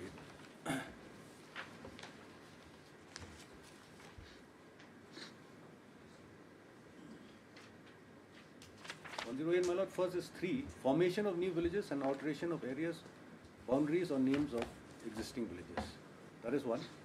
Number 4, boundary disputes between ilakas. If a boundary dispute arises between 2 or more ilakas, or between an ilaka and a village of another ilaka, or between 2 villages of different ilakas, the dispute shall be referred by the ilaka or the ilakas concerned by a petition to the tribunal constituted by the executive committee for the purpose which shall decide accordingly. Now, I think we can increase the mandate. Why not? no, what I'm saying, my lord, what the executive committee has done here, they have fixed the boundaries rightly or wrongly. Now, But then if they have there not is been- no bar, there is no bar for any of the parties to approach the tribunal if at all they feel aggrieved. See, the thing is that were they furnished? Did you take part in this inquiry? My lord, they have taken Took part. My lord. All the concerned parties took part. Yes, took They part. gave the inputs. Yes. And this inquiry report is generated on the basis of inputs given by all the parties. Yes. Yes. And who was the person who conducted the inquiry? But there is one officer was appointed by was- council. The inquiry, I mean the spot inspection. Yes. That is the deputy secretary.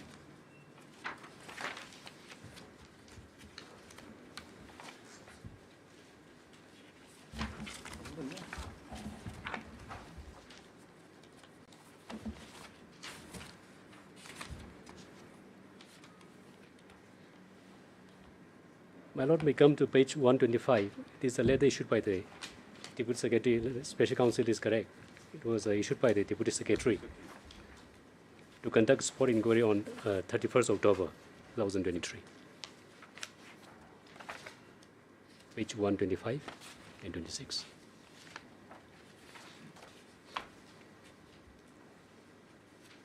And accordingly, my lord, the parties participated. Yes. And you What I'm trying to say is that let them approach the tribunal. Dispose of them? Yes. My lord, we dispose of by setting aside the impugned order. And which impugned order? My lord, page number, my lord. Impugned order, we challenge page number 129, my lord. 19 December? 22nd December. My lord. If lordship set aside this, then the party will have, my lord, opportunity to approach the district council. No. Has this order dated 19 December relied on inquiry report? My lord. No, they did not. It doesn't show. My lord. Then? No.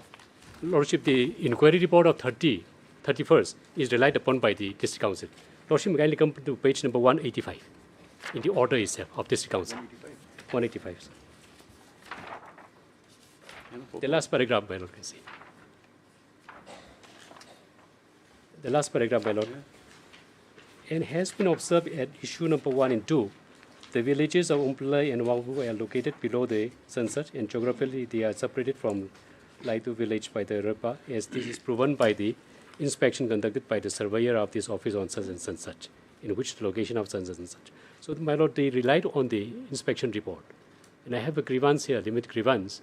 The inquiry report was not furnished to the party.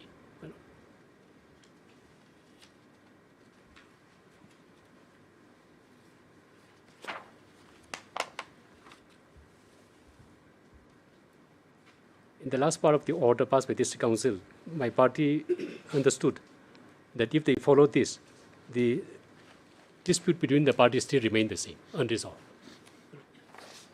Therefore, my humble prayer, my lord, learned senior also fairly submitted that if District Council constitute the tribunal, the party will have the opportunity to. Satisfied. I think this is because. My lord, if they're aggrieved by this order, because this order, as I said, my lord, is not per se under the Act.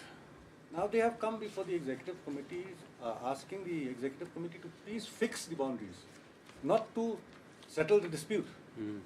Dispute are not arisen. What I am saying, my lord, is that let them approach the tribunal if they feel aggrieved by this order. And the tribunal also will not be influenced by any of the findings in this, passed by the Deputy Chief Executive. You mean to say that the entire exercise in Condemnation 2 should be come to zero? No. Then, if you say that they also say we approached the wrong forum, matters taken up, they took part, spot inquiry happened, the boundaries were fixed. Now, after all this has been finished, like we wipe out the slate clean again and you start from like point A again to go for the. Well, because the issue still remain the same, unresolved, and therefore, my lord, the city has given a statement that if the order passed by this council will not influence the tribunal, but that is one way out. Because the tribunal order is applicable to district council. Yes, what do you want to say? Yes, Your Lordship, in this Annexure 18 of the petition, Your Lordship, which has already been read in the court, the complaint is only by 3 villages, Maupu, Omblai, and Laingdap, as per the letterhead, on the 25th February 2020. But Laikdo village has not given the complaint. Very pertinently to be observed, Your Lordship, that in the order of the Respondent number 1 District Council, 19 December, Laikdo was being given in favor of all these other villages. Against Laju has been excessive favor. Yeah, the favorable response.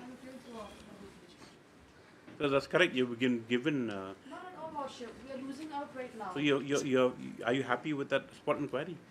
The spot inquiry, my lord, we are not raising questions on that, but. That means you're happy with it. Not exactly, Lordship, in the sense like we are not able to avail land within like the village itself right now. Section 144 has been imposed since a year back, and until now no order has been passed under 144, Lordship. Why 144? Well, that we breaking of heads. Your Lordship, we are not aware of that. Why? The entire dispute has been arisen because of the actions of the respondent. No, Your Lordship. It's not deciding the issue. Just go brief. Yes. This is a hasty decision of Respondent number 1. A very hasty decision. Yes, because of tourist spots developed by the petitioners. Yes. The bone of contention, Your Lordship, is only because of this tourist spot. From time immemorial, it is the Himasora, same ship, which is the administering, maintaining, and everything is being done from time immemorial. But from 2000 itself, as per the affidavit, I've already quoted, Your Lordship, that from 2000 we have improved the tourist spot from the scheme we got from many departments from the government. And beautification of the area has been done. And from that time, many applications from all the villages come to set up stall. And the Dorbar and the CM, Executive Dorbar, they have given equal share of all the stores. And then 2015 come more footfall in the area, and then you can see the So now you mean to say that they are resisting your control over the areas? Yes, which you want to exert control? It's not control, it's maintaining. Now, what type of control you exert over them? Even Respondent number 1, as per affidavit also, they have given us the authority to maintain these tourist spots. You can see from my affidavit also, my Lordship. District Council. We have held that the CM should not interfere into the administration, land administration of these villages. And they have not filed any appeal against us, against our order. That's why I said that means you mean that these villages want you out from there totally, the 3 villages. They want the CM to have exactly any kind of control. Yes. Is that correct, Mr. Chandra? That is the attempt of the chief. No, attempt. You also don't want the chief to interfere in your No, my lord. villages. So you want it to be like autonomous, that you run the villages yourself. Yes. Regard of tourist spots and everything. My man, we developed the tourist spots for a long time and continue to Now, administer. who's bothered about now? Who developed tourist spots? Anyway, just Right. And now the chief is attempting to take over the management. That is the crux. And the core issue dispute between the parties are not addressed to. It is still remain the same. No, only one thing is that now, whether the entire process that's been gone into can be nullified and a fresh start. It should not be nullified. That is what. So what on what now for district council, whether for a tribunal, whether it can place reliance on that spot inquiry? No, they can always. They will object to that. Before the tribunal, my lord, before the tribunal, they can always file an application and have another spot inquiry also. Well, district council has decided the case. Then, if that is the situation, Mr. Dingdo, is that we have to erase everything then. He has to go from even the decision of the resolution of the CM will go. That means their complaint will go. There'll be fresh complaints, fresh go for the executive committee to for demarcation of the boundaries, as per the inquiry or evidence to be led, historical records, whatever available. Then the demarcation will be done.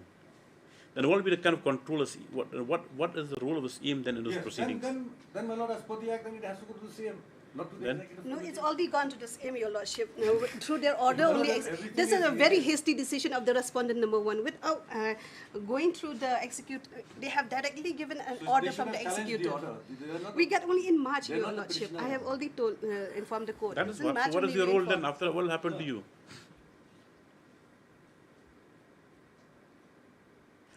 It's a bit tricky.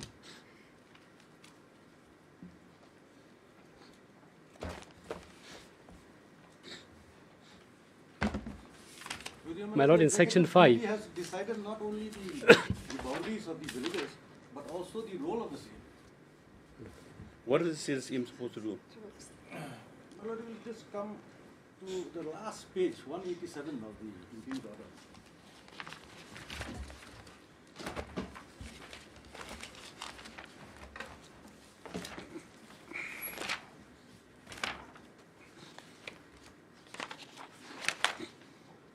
As per the findings and observations of the entire issue, it is evidently clear that the boundary between Umblai, Maufu, Laikdo and Lightning-Dog is that Laikdo is separated from Umblai and Maufu by Raitba, Riwar and Lightning-Dog by Diking Laping to the north. At the same time, it appears that the same of Himaswara from time to time has given administrative powers and jurisdiction to Laikdo, while at this juncture the same is stating otherwise. Hence, from here onwards, as it is practiced in other adjoining villages, for Himaswara, the CM of Himaswara cannot exercise his administrative authority pertaining to land administration without taking Laikdo into consideration. Because here, my lord, my friend has read the order passed by the CM. The CM, he wanted to retain the power in respect of land administration.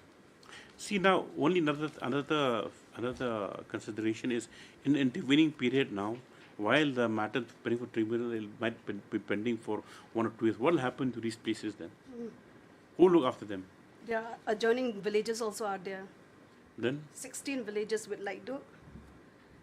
We have to think about the bigger picture also, because there has to be some tangible authority that will look into these things. Otherwise, there'll be more problems. More problem, peace and order. Passing order is very easy, well and good. You can say we erase everything, so and so has gone to wrong forum. We increase the mandate of this tribunal to include demarcation of boundaries. So, you think about we take it up on Monday. We'll pass orders on Monday then, because today we're a bit short-staffed also. Yes. Yeah. Lord, I will not be here on Monday. But you have to be here. When will you be here? On Tuesday? Tomorrow I'm leaving my treatment. So will you be back on? At least 2 weeks more. Then after 2 weeks. After 2 weeks. Yes, this matter for further consideration after 2 weeks, because I've still just taken down. Affidavit has been filed today on behalf of respondent number 5. The matter has been heard at some length. However, final order is going to be passed as further instructions are required from the parties. According to this matter after 2 weeks. 2 weeks. I'll seek instruction, my lord, from the... Yes. Otherwise, in the intervening period, there has to be something. Otherwise, Yes. there'll be Mr. Chandrasu will come up very quick with secondary petition. Yes. Oh, that's right. Contempt matter. Yes, what happened, MS? Lordship, I've examined the video, Lordship, and it's a forwarded video. The original mobile is not with her, Lordship. So the forwarded video is 16 April, Lordship. It's not 11th April. Whereas the face of the contender is present in that video, Lordship. But I cannot... but he says, I'm not accepting it. No, Lordship. She was just, the lady was just saying, so you're not accepting this, our documents on this day, the 11th. That was all she stated. But Lordship, the original mobile, taking that video is not in the hands of the lady. Mana pasyan dengan mobile? He forward, original mobile he done. Yang kadang mentang kadang tu clip hang tu. Kalau we trick kedai, we'll get it examine forensics. If it's true, then we'll go to jail. So far as the video is concerned, Lordship, we quite understand that there's a video recorded on the streets, Lordship, on the roadside of the village. Doesn't matter. Don't make submissions. Either you take right now, you take the documents and try to repair situation. Otherwise, if your line of argument is that you're taking your petitioner or your respondent deeper and deeper into deeper waters. No question of apology. Apology stage is over. We are at a stage of adjudication. Lordship will undertake to submit these documents. And to submit the documents? We'll forward these documents to the BDO. We'll take steps, Your Lordship. May I suggest with Lordship permission? The procedure is first they need the VC headed by the headman. Their name will be entered in the VC record. And VC will forward the name to the others. I don't want to know about the procedure. No. What has come here is just that there are people in the village for no reason of theirs. The residents shifted. Their cards were not accepted. Since they had 2 job cards. So they come to the court. The court said that fine, since they have shifted residence, the other job cards not to be given from Ranikor somewhere. Ranikor, correct? Yes. Not to be given any more thing. And then the one which is the new job card should be taken into consideration for granting them jobs that 100-day work under MSGRS. And when was the order passed? Well, order 2023. 2023. Lordship order and 2022. Since that period now, running around pillar to post, and these people and their women, you understand the the gravity of situation. And only one thing, if it was what he should have got a folded hand to the house and asked for documents instead of playing red tape. And he says the farmer, you pay cost and you accept the documents. It's not clear. How much cost you'll pay? 50,000. Lordship, he's not been in position to. It's just a farmer. Well, let him file a compliance report by next week, madam. That would be the best solution, madam. Let him file the affidavit, compliance affidavit. Today, all the parties have appeared in person. It is maintained by the petitioners and stated on affidavit that the documents of the petitioners were not accepted on the 11th. Next, this statement has been controverted by the contender, who submits that on the set date, the petitioners did not come with the documents, and they came which date? They never came before us. They met us on 11 on the streets. Now we stay on 11 on the streets. Just now you said you never met them 11th. We never met them, but as per the video, we saw that Lordship, they had met us on the streets. Lordship. Then? We don't know which date, Lordship. How no?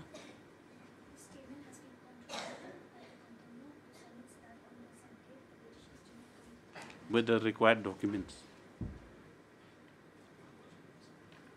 Stop. In the course of the proceedings, the petitioners have submitted before the court that they are in possession of a video recorded on that day, that is 11th April 2024, wherein the contemnor, alleged contemnor, had refused to accept the papers. We'll take a statement, MS Njishla. On this submission, the senior government advocate, MS Njishla, was instructed to examine the same in the presence of the parties. He has seen it also, the headman. He didn't show it here. Yes, in the presence of the parties. But however she submits that, the date is not indicated therein, inasmuch as it is a forwarded video. But the fact that is established is that the alleged contemnor was had met the petitioners. Stop.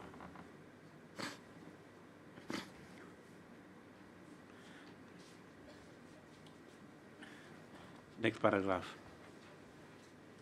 In the situation, it appears, is serious, as what the court is concerned with is the compliance of the orders, especially when it involves marginal farmers who are ladies, who for no fault of theirs have been deprived of gainful employment. Stop. The alleged contemnor, through his counsel, however, have sought to defeat the orders of this court on technicalities.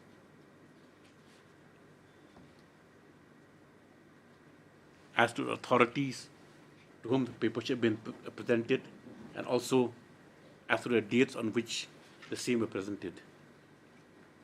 Stop. What this court is concerned with, not one of the bottom line, that the fact that remains is that the order of the court is yet to be complied. In that view of the matter, the alleged contemnor respondent is to ensure compliance of the orders within this day itself.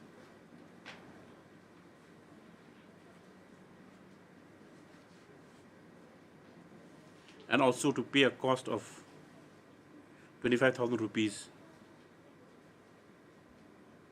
to the petitioners for causing them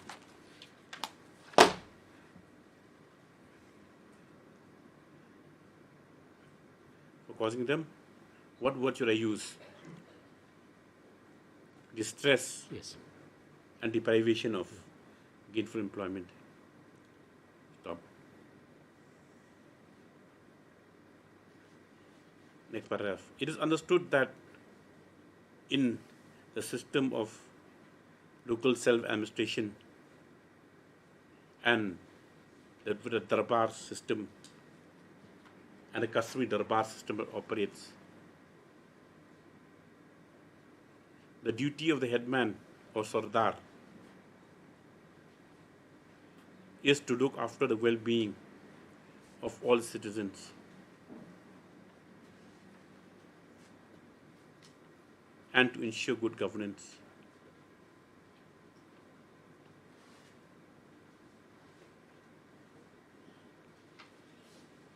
To ensure good governance means that the residents,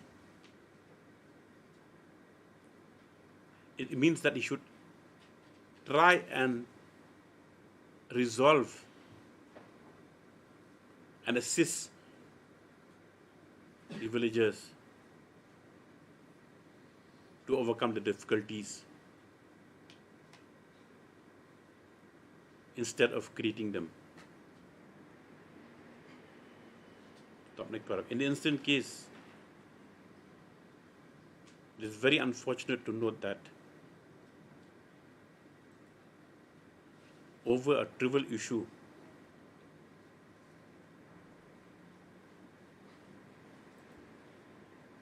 the headman, whether on his own accord or on the ill advice of the other members of the Darbar, has acted in a way which is against the rule of law. Stop. Last. The alleged contemptor or the correspondent to show compliance, to accept the papers, and to pay the cost as directed. An affidavit of compliance will be filed within 1 week. Yes, this is a matter of the 1 week. Yes, but otherwise, we send them to jail as an example. But it gives bad blood, that's anything. And it's the duty of every officer of the court to ensure it's complied. It's not a question of on this day and that day, the order of the court is there, order of the court is there. Yes. 21.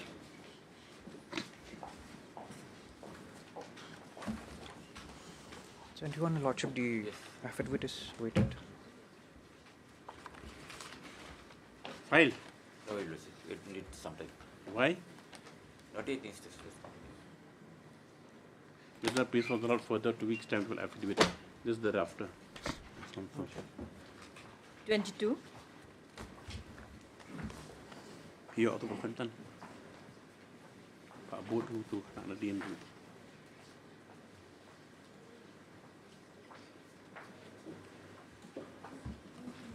Your Lordship. Have you furnished copies? Yes, Your Lordship. I have received. Then? Lordship, we need some more time to file the wakalatnama, Your Lordship. How do you have appeared in a file of wakalatnama?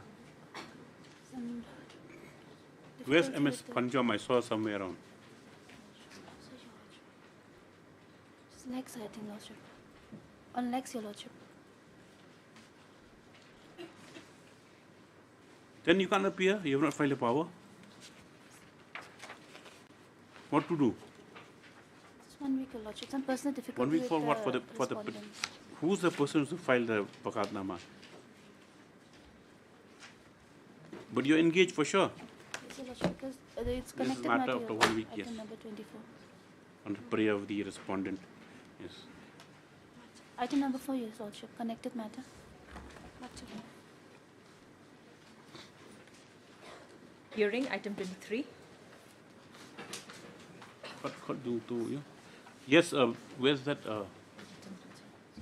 matter? You asked for upgrading? Who's the pin for other side? The Advocate General is appearing online. Yes,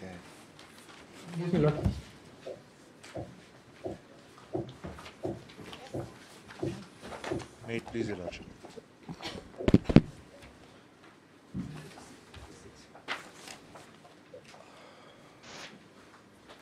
A very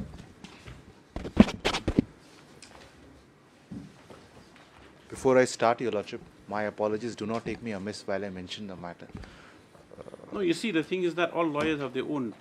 You can appear online also. There's no hard.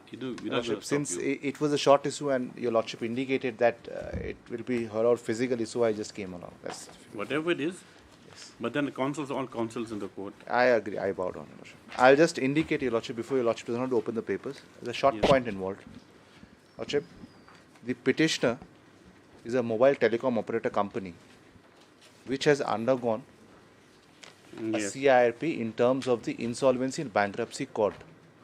The petitioner has mobile towers in the state of Meghalaya. The respondent number 1 and 2 are the Meghalaya State Electricity Board. The respondent number 3 is another telecom company of the group of Mukesh Ambani, which also has mobile towers in the state of Meghalaya. You are Anil Ambani's group. I the petitioner was the Anil Ambani group, but has it been taken over by a successful resolution applicant, which is a different group of Mukesh Ambani. So the issue which has happened, Your Lordship, yes, the respondents have raised demands and are demanding electricity dues outstanding, and on stating that all these towers of petitioner as well as respondent 3 and 4 have outstanding dues, and unless you make payment of the outstanding dues, you will not be given electricity connection. There were communications made where it was specifically asked and explained that, look, the petitioner has undergone CIRP. In terms of the provisions of the court, appropriate communications were issued to the respondent 1 and 2 to lodge their claims, which was not done.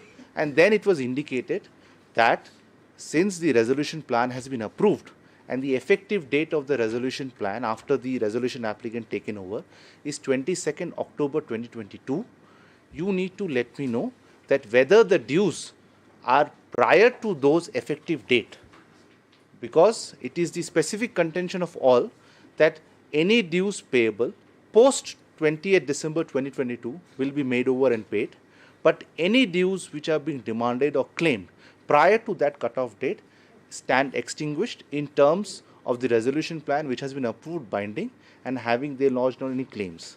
This is the short point involved. Now your Lordship would the cutoff date is 22nd of December 2022.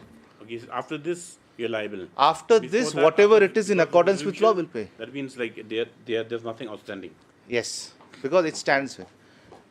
Your Lordship would recall that when we received the first demand notice, the demand notice which is under challenge is at page 38 of the writ petition.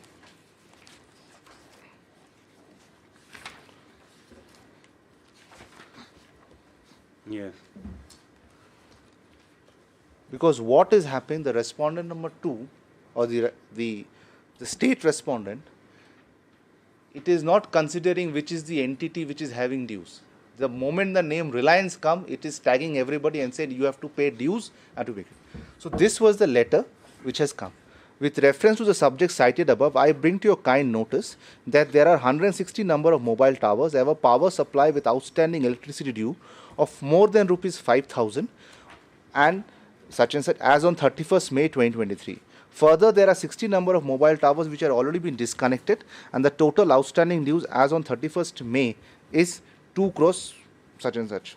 There are 80 number of mobile towers having power supply with outstanding electricity dues.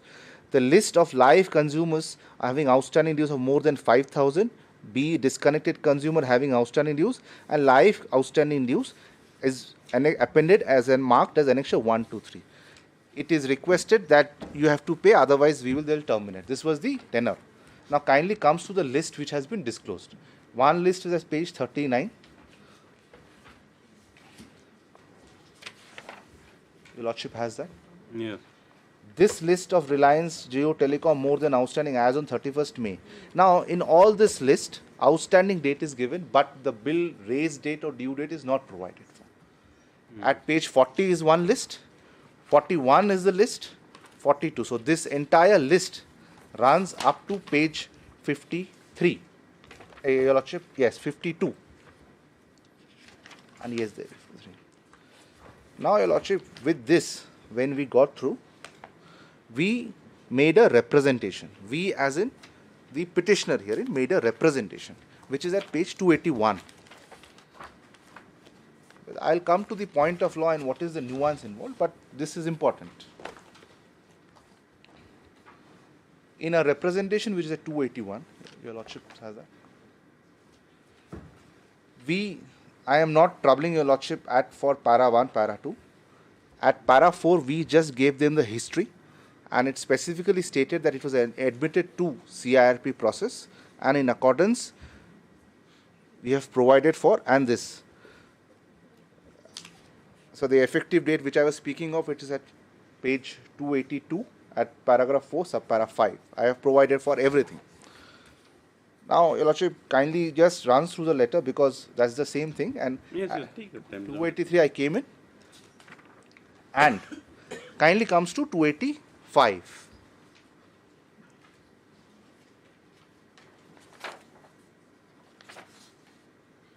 Yes. Paragraph 15. Lastly, till date, no demand or statement has been provided for MBDCL with respect to the principal amounts purportedly due, the period for which the amounts are due, and the interest purportedly payable. In the absence of these details, RITL is unable to ascertain the amount payable towards services post 22nd December 2022 and make payment of the same. In these circumstances, we request your good self to provide details of all dues purportedly payable by RITL, including the principal amounts, the periods for these amounts are due. Withdraw any demand bills upon RITL for electricity prior to and not to take any coercive steps, not to take any coercive action or recovery measures against the petitioner, respondent number 2, respondent number 3, or any other affiliates of the petitioner for recovery of dues. Permit the installation of new electric connection to the RITL, RJIL, SDIL, or any other affiliates. This is where we stand. Now, there was a direction passed by your lordship to provide for this in their affidavit. The affidavit is vague. They don't answer to this. Now, today the short point which is involved and which I have been covered by the Honorable Supreme Court of India in the decisions of Ghanshyam Mishra followed by Southern Telecom. The respondent here is acting to recover dues prior to the effective date period, which is not permissible in law. The writ petition has been filed seeking a direction, because it is affecting my fundamental right, relieves that the resolution plan which has been approved in terms of section 31 of the IBC is binding on everyone. And no coercive steps should be taken, and the respondent is bound by the terms of the resolution plan. Now, today we are at this stage. Now, your lordship kindly sees the response, because my learned friend. So this is the short point. The only issue is that this is the short point. When the bills are be raised from. Exactly. So today, what is happening, your lordship? So you see, I'm liable for anyone after 22/12/22. Yes. Before that, if the bills it's gone. It's extinguished. Gone. Right. So today, at this juncture, what is happening is that at present, I am not able to run any electric connection because my new electric connections are not being processed. There was an order passed by this honorable court, no coercive step, but still that no coercive step means they are not acting, which is also affecting my no coercive step. So my humble prayer is, your lordship, my learned friend's objection on the two principal points that writ is not made. Yes, kindly have their affidavit.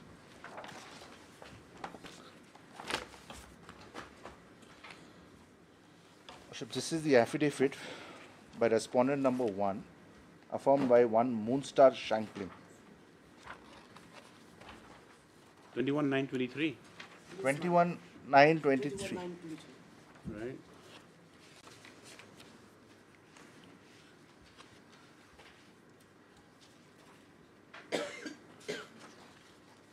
There are two affidavits. One is pursuant to the order passed by this honorable court on 18th October 2023, and one is 21/9/2023. The objections are twofold. I'll just carry that objection. One objection, that this writ petition is not maintainable, a plea of alternative remedy has been raised. And second objection is more so that since I am asking to supply me electric connection, I am being regulated by the electricity court, and hence the resolution plan is also not binding on them. So to answer that, your lordship, I will straight away take you to the observation of the court on the issues, because this has been settled now. Now, your lordship, kindly in my paper book or the writ petition, please take out, kindly comes to page 389. Lordship, the issue before 389 kindly comes to page 287. Because the issues which has now fallen has been duly considered by the Honorable Supreme Court of India. Where is that? 287. 287. Lordship has that 287. This is a decision reported in 2021 9 SC 657, Ghanshyam Mishra. Just give me the citation. 2021 9 SCC 657. So at the time of filing, that was not there, so we have. Okay. kindly comes to 288, Your Lordship. Yes. The point of consideration. The short but important question that arise for consideration in this batch of matters are as under. As to whether any creditor, including the central government, state government or any local authority, is bound by the resolution plan once it is approved by the adjudicating authority under subsection 1 of the IBC code herein of the IB. So, my prayer is for mandamus that they are bound by the resolution plan. That is their objection number 1. Second, I am not troubling the second or the third issue.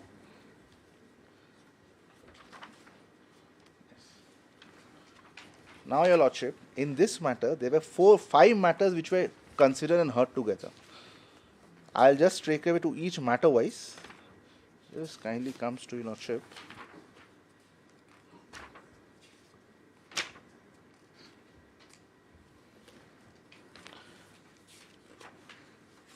So, if Your Lordship comes to page 303.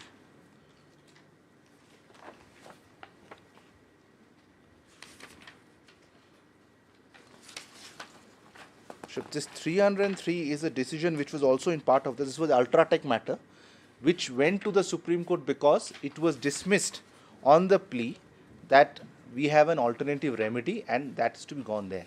That was the issue there. Page 303. 303, yes, that was the issue because the Supreme Court was hearing 5 batches of writ petition and each batch has one of the contention. Your Lordship, now the second issue at 304, this matter, is So the same. where does it say that alter remedies? Your Lordship kindly comes to 303, 302. The division bench of the court observed that the contention of the appellant with regard to the approval plan has been dealt by the assessing authority as well as the authority and was fitting that the appellant should avail the order because they were seeking certain concession of tax under the plan and they rejected. You have to go to the tribunal. So that was this. Now 304 is the issue of a matter. This is of Monet 304 is a matter of electro-steel steels which was dismissed on the ground that the government said the resolution plan is not binding and the question was considered. Now, Your Lordship, kindly just straight away comes to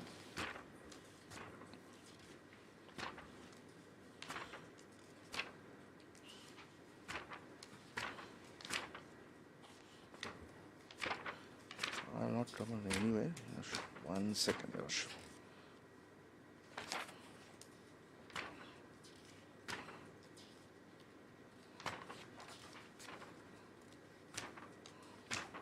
One moment, Your Lordship. I'll just take the page.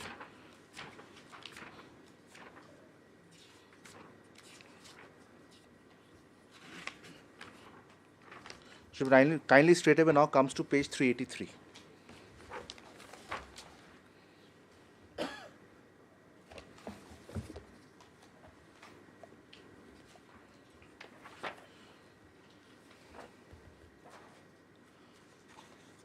Your Lordship has that? Yes. Yes, I am just placing paragraph 86. As discussed here and above, one of the principal objects of INB code is providing for revival of the corporate debtor and to make it as a going concern. INB code is a complete code in itself. Upon admission of petition under section 7, there are various important duties and functions entrusted to RP and COC. RP is required to issue a publication inviting claims from all the stakeholders. He is required to collate the said information and submit necessary details in the information memorandum. I pause here for a minute. In this matter also, when the petition was admitted, the communication was sent to the respondent, Meghalaya State. I have documents disclosed in this. The resolution plan undergoes deep scrutiny by RP as well as COC. In the negotiation that may be held between COC and the resolution applicant, various modifications may be made to ensure that while paying part of the dues of the financial creditors as well as operational creditors and other stakeholders, the corporate debt is revived and is made as a going concern. After the COC approves the plan, the adjudicating authority is required to arrive at a subjective satisfaction that the plan conforms to the requirements as provided in subsection 2 of section 30 of the INB code. Only thereafter, the adjudicating authority can grant its approval to the plan. It is at this stage the plan becomes binding on corporate debtor. It employs members, creditors, guarantors and other stakeholders involved in this resolution plan. The legislative intent behind this is to freeze all the claims so that the resolution applicant starts on a clean slate and is not flung with any surprise claims. If that is permitted, the very calculations on the basis of which the resolution applicant submits its plan would go haywire and the plan would be unworkable. We have no hesitation to say that the word other stakeholders would squarely cover the central government, any state government or any local authorities. The legislature, noticing that on account of obvious omission, certain tax authorities were not abiding by the mandate of the IB court and continuing the proceedings, has brought out the 2019 amendment so as to cure the mischief.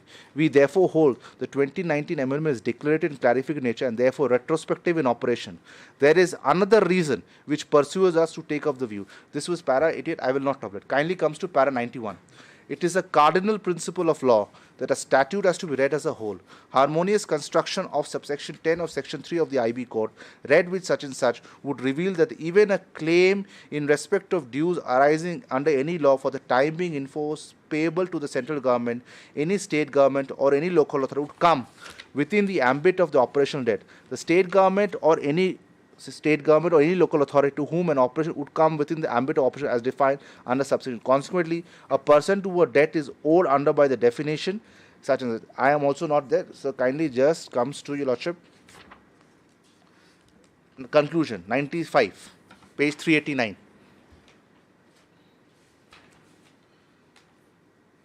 In the result, we answer the questions framed by us as under, that once a resolution plan is duly approved by the authority under subsection 1 of section 3, the claim as provided in the resolution plan shall stand frozen and will be binding on the corporate debtor and its employees, members, creditors, including the central government, any state government or any local authority guarantors. On the date of the approval of the resolution plan by the adjudicating authority, all such claims which are not part of the resolution plan shall stand extinguished and no person will be entitled to initiate or continue any proceedings in respect to a claim which is not part of the resolution plan. 2019 amendment to section 31 of the IB is clarified and declaratory in nature and therefore will be effective from the date on which IB code has come into force. Consequently, all the dues including the statutory dues owed to the central government, any state government or any local authority, if not part of the resolution plan, shall stand extinguished and no proceeding in respect of such dues for the period prior to the date on which adjudicator grants his approval under section 31 would be continued. So this answers my first question. The resolution plan has been approved. There were challenges. Finally, after being approved and effective, the resolution applicant has put in the requisite sum of money to revive the corporate debtor.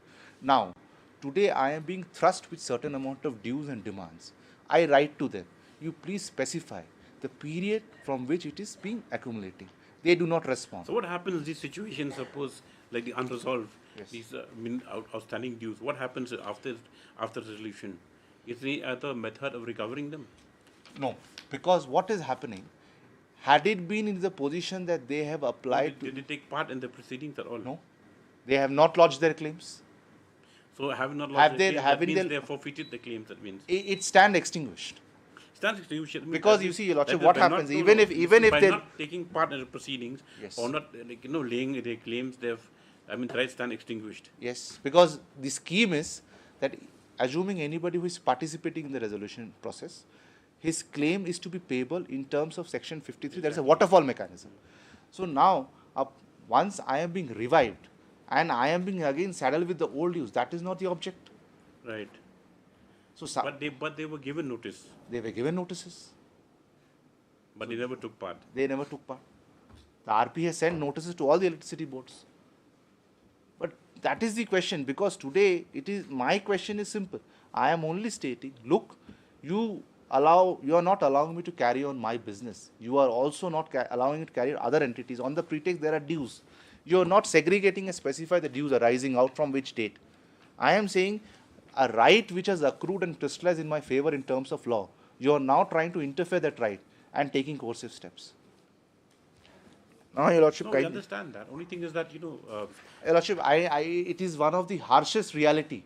But exactly. That's what I'm saying. Your Lordship, kindly consider. If one is not alive to their, kindly consider. I agree. Kindly consider a visualization. Your Lordship recalls in the old Companies Act, when anybody used to file for a winding up for 500 rupees, there was an option for the company court to say, can you settle So it will be not wound up. Today that has been knocked off. Today I go to the Insolvency and Bankruptcy Court, assuming an operational creditor who is filing for his claim and the company is gone into CIRP. Operational creditor at the end will not get the full money. He will be put to a waterfall mechanism. But this now we... If you don't avail of it, it means you're just holding empty plate. That is the law, and that I know it's the harshest reality. But then I cannot be put to more subjective terms. I am a resolution applicant. We understand that because of the new dimensions that we look forward to Now kindly, I'll just also revitalization. This is because my learned senior would also rely on a decision of a Rainbow Papers, which was further distinguished because he says that electricity code, the demand has to be considered. This is the recent decision of the Supreme Court, which reiterates the. I'll just have one copy.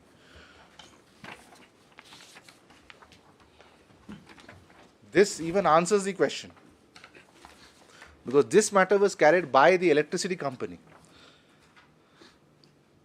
Delay countdown. In our opinion, the legal issue. May I know the citation, please? Yes, citation. Sirs, I am downloading it from SCC online. I have given a copy to your junior. I'll just cull the citation. It's Southern Power Distribution Company of Andhra Pradesh versus Gavi Siddhevarisi Steels.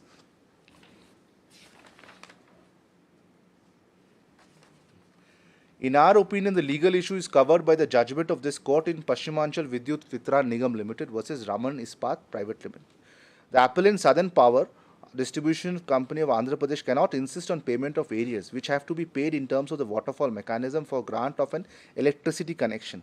However, the successful resolution applicant will have to comply with other requirements for grant of electricity connection. The clean slate principle would stand negated if the successful resolution applicant is asked to pay the arrears payable for the corporate debtor for the grant of an electric connection in his or her name. Reliance placed by the appellant Southern Power Distribution Company of Andhra Pradesh Limited in the judgment of this court in KC Kinnan versus Kerala and others inappropriate, as the said judgment does not deal with the provisions of the IBC Code. In terms of section 2838 of the Code, the provision of the Code will have an overriding effect. The debt due has to be paid in terms of section 53 of the Code. Accordingly, the decision in KC Kinnan was distinguished in Paschimanchal Vidyut Vitran Nigam Limited. Similarly, Reliance plains to the judgment of this court in Embassy versus State of Karnataka is misconceived as the case deals with the renewal of mining lease, which is an asset or property. The decision taken by the government or statutory authority in relation to the renewal of the mining lease, this court observed that is a matter related to the realm of public law and therefore cannot be brought within the fold of the phrase arising out of or in relation to insolvency resolution under section 65C of the Code. However, in embassy property development is clarified, the decision by public authority, etc., may fall within the jurisdiction of the tribunals constituted the court, where the issue relates to or arises out of the dues payable to an operation by observing such and such. The electricity connection applied for revival sought by the successful resolution applicant is not an asset or property. The above quoted observation from embassy would confer jurisdiction on the tribunal constituted on the court insofar as the appellant Southern Power Distribution is insisting on payment of the dues of the corporate debtor for restoration or grant of the electric connection. The dues of the corporate debtor have to be paid in the manner prescribed in the resolution plan as approved by the authority. The resolution plan is approved when it is in accordance with the provision of the court. Thus, the issue of corporate debtor falls within the fold of the phrase arising out of or in relation to insolvency resolution under section. No, I have disclosed this point. Now, Your Lordship, one more thing, one more paragraph on the plea of alternative. Just there. Kindly comes to page 416 of the same decision, which discloses this.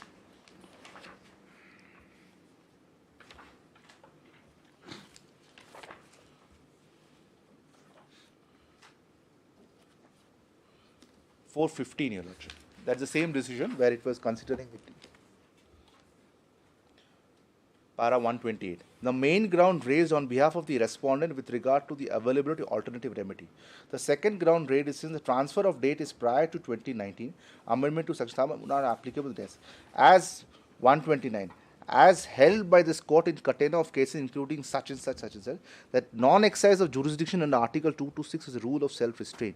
It has been consistently held that alternative remedy would not operate as a bar in at least three contingencies, namely, where the writ petition has been filed for the enforcement of any of the fundamental rights. where there has been a violation of the principle of natural justice and where the order of proceedings are wholly without jurisdiction of the wires of an act is challenged.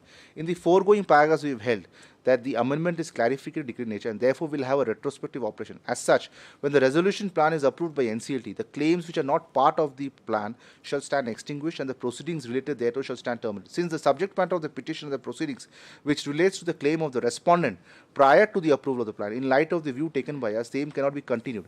Equally, the claims which are not part of the plan shall stand extinguished. In this view of the matter, we find that relegating to the appellant to the alternative remedy would serve no purpose. A party cannot be made to run from one forum to another forum in respect of the proceedings and the claims which are not permissible in law. This was the observation because it was dismissed. Now, my only humble submission, Lordship, this writ petition can be disposed of today itself. Kindly comes to my prayer, Your Lordship, because this is what I am on.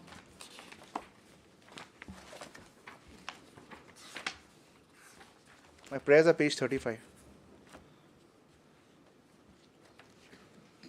It is prayed that the Lordship may please to issue a writ in the nature of mandamus to respondent to abide by the provision of the section 31 of the Insolvency Code, declare that the approved resolution plan is binding and petitioners are not liable to pay any debts, claims and dues prior to 2012 December to set aside quash demand notice. So I am only on this. I have never said that I will not pay. But whenever I am going to apply for electric connection, I am being shown dues. I am asking, is there dues prior to that period? That clarity has not come. Yes, Mr. Advocate General. May it please, Your Lordship. Yes. Your Lordship, there are two issues, there are twofold submissions, my Lord. One, my learned friend has said that he is not liable to pay the dues prior to 22/12/2022, my Lord. Yes. And the plea and the ground which has been taken, my Lord, that why he is not liable to pay is that there is a resolution plan and therefore any claim prior to resolution plan, even though it is a statutory dues, he is the successful resolution plan person or the company is not liable to pay. That is the crux of the matter, my Lord. Now kindly see, first I take your Lordship to the resolution plan itself. Now, one thing, Mr. Advocate General, firstly, what's in the mind of the court is the bills were raised which periods? My Lord, it is prior to this date, prior to the cut-off date, my Lord, prior to the date of the successful submission of successful resolution plan, my Lord. These are all statutory duties and they are prior to the 22/12/22. After resolution, they have they have duly paid all the bills or dues. No, Milo, they are they are twofold. There are two issues, Milo. One, that they are not. Whether I'll there's any clarification with regard to the dates for which these bills have been raised that you allege that they have not been paid. Okay, dues are pending. Yes. Now, whether yes, after 22/12/2022, after resolution, they've been paying all the dues as payable. Now, my Lord, they are asking for reconnection. The issue is that they are asking for reconnection. Just to clarify. Okay. Sorry to interrupt. Or is disconnected? Your Lordship, the thing is they are disconnected. They are not providing the connections. And when we moved it in last year, October, there was an order that you have to provide me the details on which date. Right. That is not provided for. So there is only an order, no course steps. So I am saying I want to pay post, but no bills are raised post, and neither a clarity is given. So I am in a stalemate situation. Understood. Yes. Yes. So why the connections are, because, my Lord, any consumer who has not paid the bill is not entitled to connection. That is one aspect of the matter. But legal issue which falls for your Lordship's consideration is this, my Lord. Whether they are bound to pay the dues, statutory dues to or the dues of electricity companies are extinguished in view of the resolution plan, my Lord. That you have to satisfy the court, yes. That is the issue, my Lord. And my case is that my claim is still alive and it has not been extinguished. First ground which I have taken, my Lord, first I have to satisfy yourself, Lordship, on merit, my Lord. Kindly see the resolution plan, approved resolution plan, which starts from page 218. 218, my Lord. And the relevant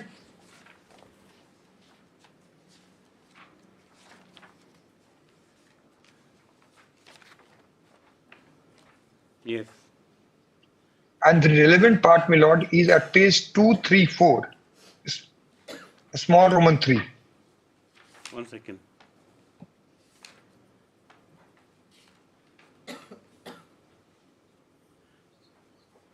$314. How much?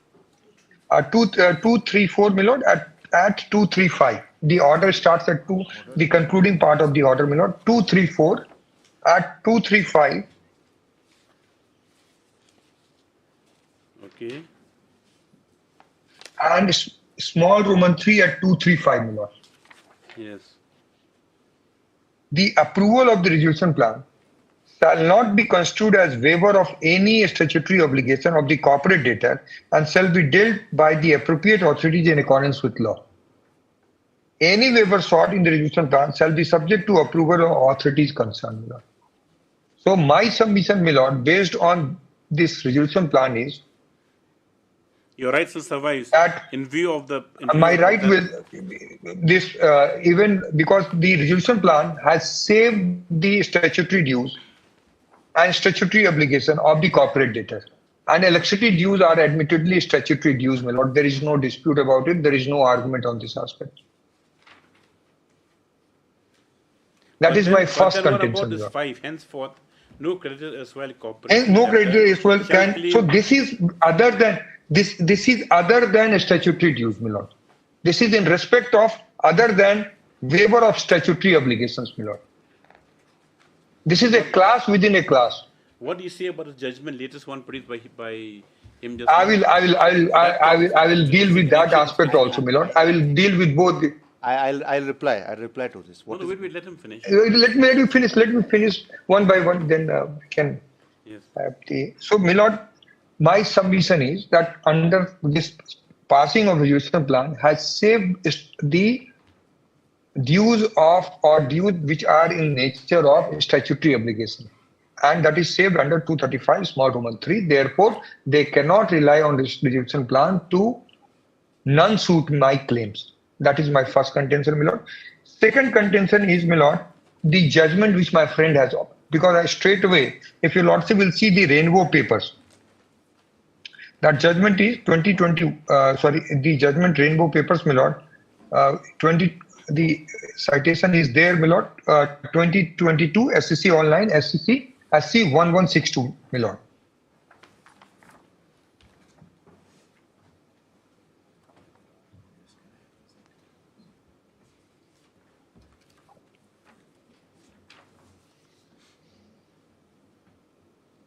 Yes. And kindly see paragraph 48, my lord.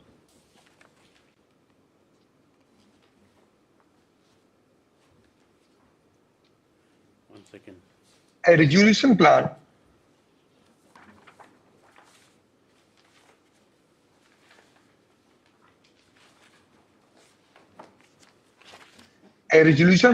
which does not meet the requirement. Your lordship got paragraph 48, my lord, at page 15. Yes. Second last page, my lord. A resolution plan which does not meet the requirement of subsection 2 of section 30 of IBC would be invalid and not binding on central government and any government, any state government, any statutory or other authorities, any financial creditor or other creditor to whom a debt in respect of dues arising under any law for time being enforced is owed. Such a resolution plan would not bind a state when there are outstanding statutory dues of a corporate debtor. First submission was, my lord, my statutory dues of corporate debtor have been saved by. One second. Let me just read it again. Resolution plan. Yes, my lord. I'll read the all relevant. Your lordship, this was the issue there. Now, what is section 2 of section 30 of the IBC? Yes, yes, your lordship. Kindly see section 32. 31(2). Yes, my lord. IBC code. Yes. Insolvency.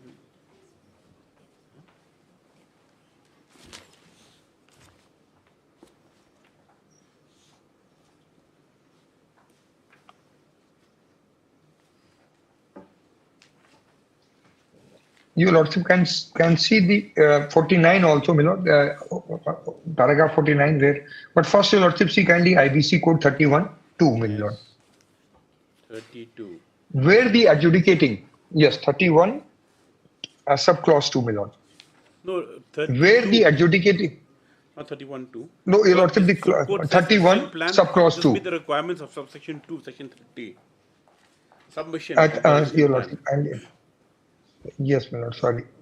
I will go back to the. Professionals shall examine each resolution plan received by him to confirm each resolution plan, provides for the payment of insolvency resolution process costs in a manner specified with the board, for the payment of debts, operational creditors in such manner be decided by the board, and then. Your Lordship, I'll read 32, my Lord. The resolution professional shall examine each resolution plan received by him to confirm that each resolution plan provides for payment of insolvency process cost in a manner specified by the board in priority to payment of other debts of corporate debtor, provides for repayment of debts of operational creditor in such a manner as specified by a board which shall not less than amount to be paid to the operational creditor in the event of liquidation of a corporate debtor under section 50, provides for management of affairs of corporate debtor after approval of resolution plan. The implementation and supervision of resolution plan does not contravene any provisions of law for time being in force. Conform to other such requirement as may be specified by board, shall present the. And your Lordship, kindly come back to the judgment again, my Lord. That part has been dealt further, my Lord, in paragraph 48. Yes. 48, second last page, my Lord.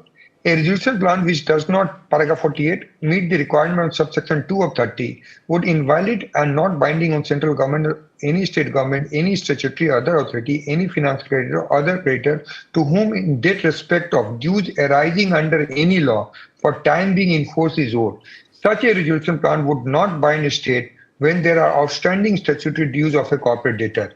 Section 31(1) of the IBC, which empowers the adjudicating authority to approve resolution plan, uses the expression "it shall by order approve the resolution plan, which shall be binding," subject to condition that resolution plan meets the requirement of subsection 2 of section 30. If a resolution plan meets the requirement, the adjudicating authority is mandatorily required to approve the resolution plan. On the other hand, subsection 2 of 31, which enables the adjudicating authority to reject a resolution plan which does not conform to the requirement referred under subsection 1 of 31, uses expression may. Ordinarily, the use of word shall connote a mandate and binding direction, while use of expression may connote discretion. If a statute says a person may do a thing, he may also not do that thing. If section 31(2) is construed to confer discretionary power on adjudicating authority to reject a resolution plan, it has to be kept in mind that discretionary power cannot be exercised arbitrarily, whimsically, or without proper application of mind to the facts and circumstances which require discretion to be exercised one way or the other. If the established facts and circumstances require discretion to be exercised in particular way, discretion has to be exercised in that way. If resolution plan is exercised not in conformity with law or provisions of IBC and on our rules and regulations framed thereunder, resolution plan would have to be rejected. It is also a well-settled principle of interpretation that expression may, if circumstances so demand, can be construed to say. If the resolution plan ignores the statutory demands payable to any state government or legal authority altogether, adjudicating authority is bound to reject the resolution plan. In other words, if a company is unable to pay its debt, which should include its statutory dues to the government or other authority, and there is no plan which contemplates dissipation of those debts in phased manner, uniform proportional reduction, company would necessarily have to be liquidated and its assets sold and distributed in the manner stipulated in section 53. In our consideration, the committee might include financial institutions, my lord. So the principle which, my lord, and this, if your lordship will see the issue here, issue was with regard to dues of sales tax department, my lord. And those dues have not been satisfied, accounted, verified, and this was the issue, my lord. Now, this controversy did not end here in Rainbow Papers, my lord, because Rainbow Paper was was challenged by way of review, my lord, and the Honorable Supreme Court heard the matter in open court and passed a detailed judgment examining both both the issues, my lord, and kindly see that review judgment, which is Sanjay Kumar Agrawal, my lord. 2023 SSC Online SC 1406.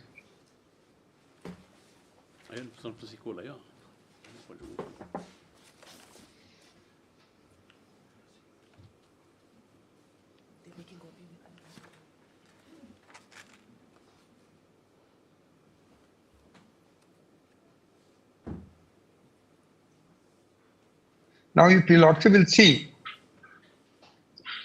kindly see paragraph 2, my lord, paragraph 1, my lord, of Sanjay Kumar Agrawal, my lord, and kindly note the date also, my lord, of the review also, 31st October 2023.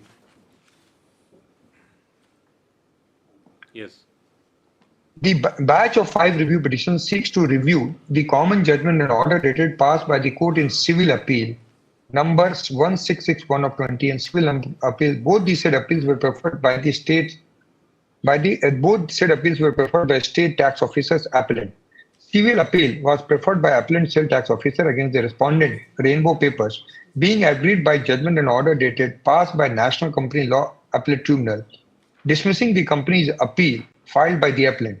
Said company appeal was filed against the order dated 27th February 2019, passed by adjudicating authority rejecting the application being IA number so-and-so filed by appellant, in which it was held that appellant cannot claim first charge over property of the corporate debtor as Section 48 of Gujarat Value Added Tax cannot prevail over Section 53 of Insolvency and Bankruptcy Act. So these are the civil details of appeals, my lord. Kindly skip that part and kindly come to the relevant part, my lord, of the judgment, my lord, analysis at paragraph 17.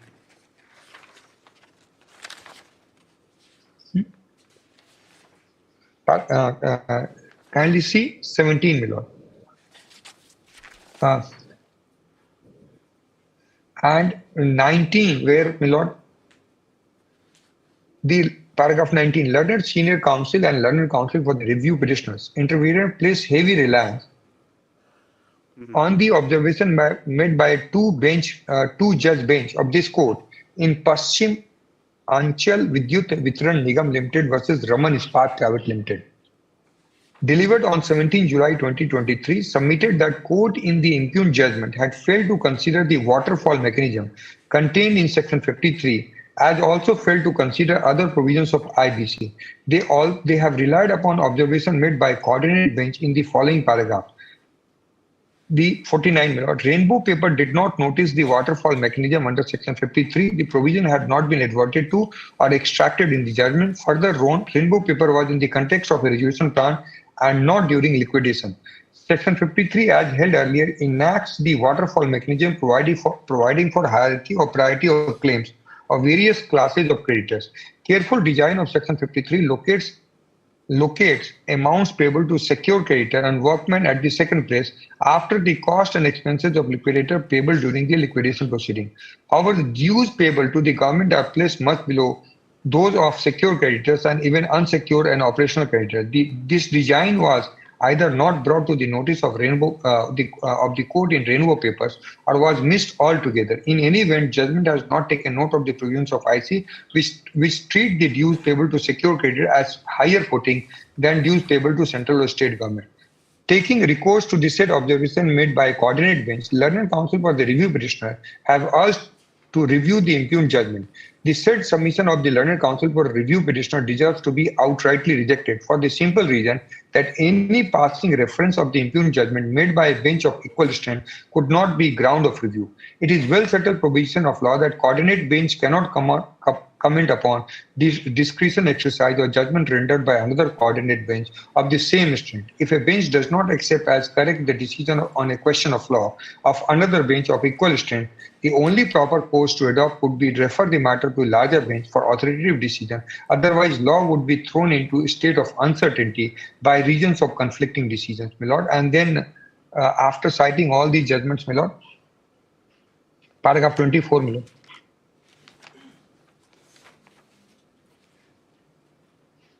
Apart from well-settled legal position that a coordinate bench cannot comment upon judgment rendered by another coordinate bench of equal strength, and subsequent decision of judgment of coordinate bench of larger bench by itself cannot be regarded as ground of review, Submission made by learned counsel for the review petitioner that the court in the impugned decision had failed to consider the waterfall mechanism as contained in section 53 and failed to consider other provisions of IC are factually incorrect. As evident from the bare reading of the impugned judgment, the court had considered not only waterfall mechanism under section 53 of IBC, but also other provisions of IBC for deciding the priority for the purpose of distributing the proceeds from the sale as liquidation. To be precise, the court in the impugned judgment had categorically reproduced section 53 in paragraph 20, other provisions of IBC along with regulation of 2016 in paragraph 21, and the subsequent amendment to regulation of 2018 with regard to the submission of claim to be made by creditors in paragraph 22 and 23 of the judgment. The court in the impugned judgment has also considered the earlier decision of this court in Ghanshyam Misra, my lord. Ghanshyam Misra, which has been relied by my learned friend.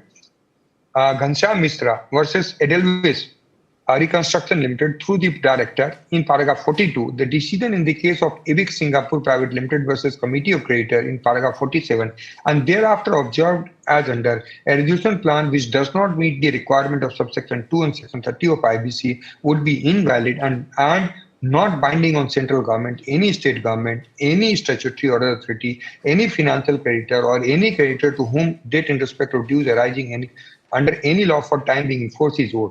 Such a resolution plan would not bind the state when there are outstanding statutory dues of a corporate debtor. Section 49, my lord, those paragraphs I have already placed before your lordship while reading the judgment, my lord. And 26, my lord, after considering the waterfall mechanism as contemplated in section 53 and other provisions of IBC, dwelling with the whether section 53 IBC would override section 48 of GB Act, it was finally concluded that in the impugned that in our opinion and clearly in observation that section 53 of IBC overrides section 48 of GB Act. Section 50 IBC begins with a non-stand. And 27, my lord, in view of the above stated, we are of the opinion that with well-considered judgment to be reviewed does not fall within the scope of. So my case, my lord, is that the judgment of the Honorable Supreme Court in Rainbow Papers and even judgment of the Honorable Supreme Court in Sanjay Kumar Agrawal challenging the review settles the law so far as the payment of statutory duties by the corporate debtor is concerned. They cannot run away from payment of statutory dues, and therefore any resolution plan which does not take into account the statutory dues is not binding on the legal authority, my lord. That is the sum and substance of these two judgments. So therefore, in my humble submission, the case of the petitioner that they are covered by the other judgments, including the judgment, my lord, this is Southern Power Distribution Company, and your lordship will take note of that Southern Power. It's a 6th September judgment, 6th September 2023, and that is also, my lord, this judgment is, in my humble submission, my lord, the judgment does not as such lay down ratio or law in respect of the issue which has already been. There is judgment because this is an earlier judgment loses force. And there is no ratio laid down in this this short judgment of Southern Power also, my lord. These are only arbiters' observations. It can't be termed as ratios. On both count, my lord. My case is that the dust has been settled by Southern Power, Sanjay Kumar Agrawal, and also in view of Rainbow Power, the corporate debtor cannot shy away or cannot say that the corporate debtor is not liable to pay the dues which are due to the corporate debtor by successful resolution plan applicant, my lord. So this is my submission, my lord. Doesn't it skewer the whole plans if they don't factor in all these other requirements? Your lordship will say, revive any sick unit or maybe for after resolution. No, I will answer that. One thing that doesn't make sense. That's the only thing. No, I will try to persuade your lordship to see, my lord. These nowadays, what is happening, my lord? This is a common experience which I have seen in other, and my friend would agree that what is happening is that haircut, because a loan is taken by a company, it becomes sick, my lord, and they go to the extent of 80% haircut of the statutory dues, my lord. So this has become so rampant where and how the IRP is appointed, my lord, interim resolution populace, by is the corporate debtor and financial debtor. And what he does, first thing he will do, my lord, he will not take into account the statutory dues. These dues are known to the IRP or not, my lord. Corporate debtor is running the towers, whether it is bound to pay the electricity dues or not. Those documents are already. If you don't take part in the resolution process, that means your right still alive. Yes, my right is still alive because under the law section 31, under section 30 and 31, your lordship has seen under those provisions of law, the all plans have to take into account the statutory dues, and if plan fails to take into account the statutory dues, that plan is not binding on the state government or legal authority in terms of section 48, my lord. Attempt was made to unsettle this law by review also, my lord. That has also been rejected. That is one aspect of the matter. Second aspect which I have shown, my lord, even resolution plan saves the statutory dues, my lord. Third aspect, my lord, kindly come to my counter affidavit. Your lordship was speaking. Kindly see the other aspect of the matter, alternative. Kindly see paragraph 6 of my counter affidavit, my lord.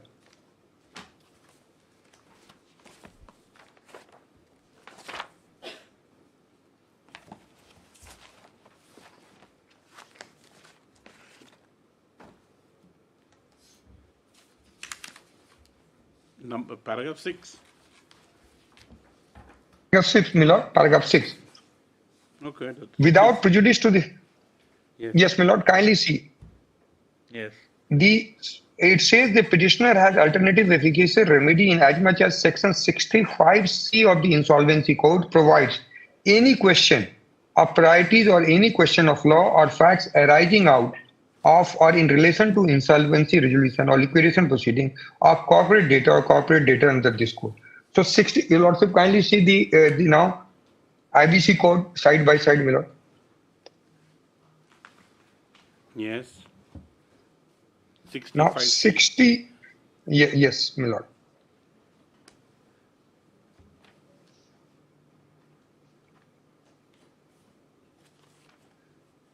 Yes.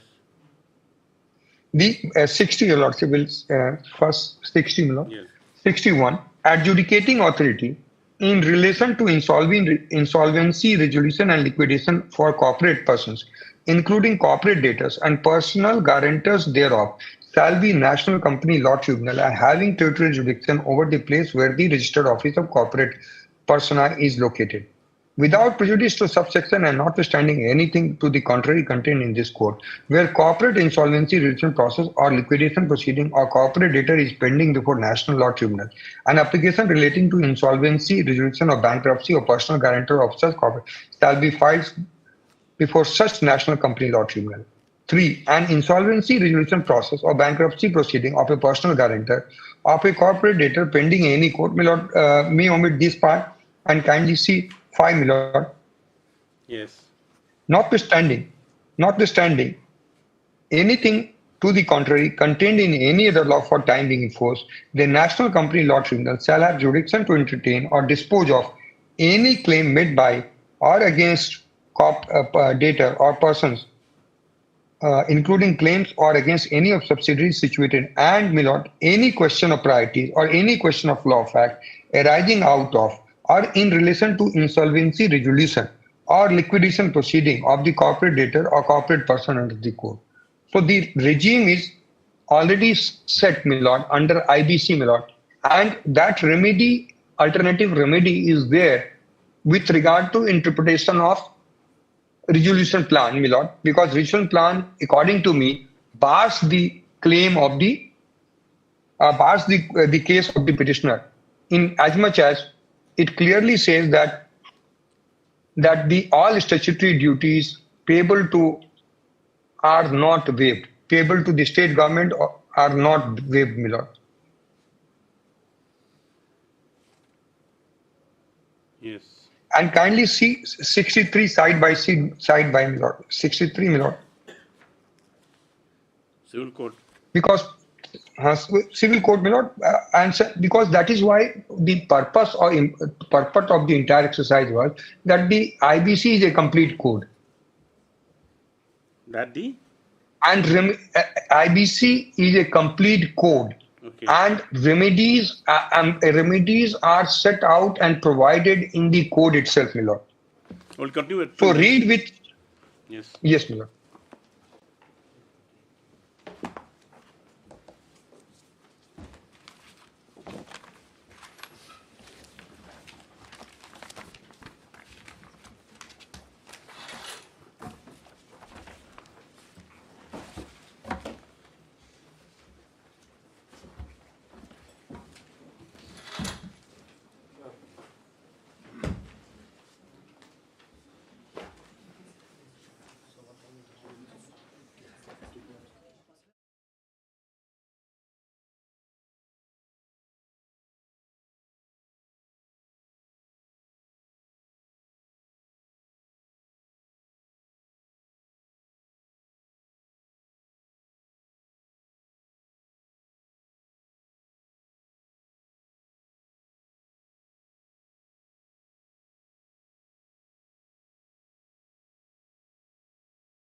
Sorry, some issues arise.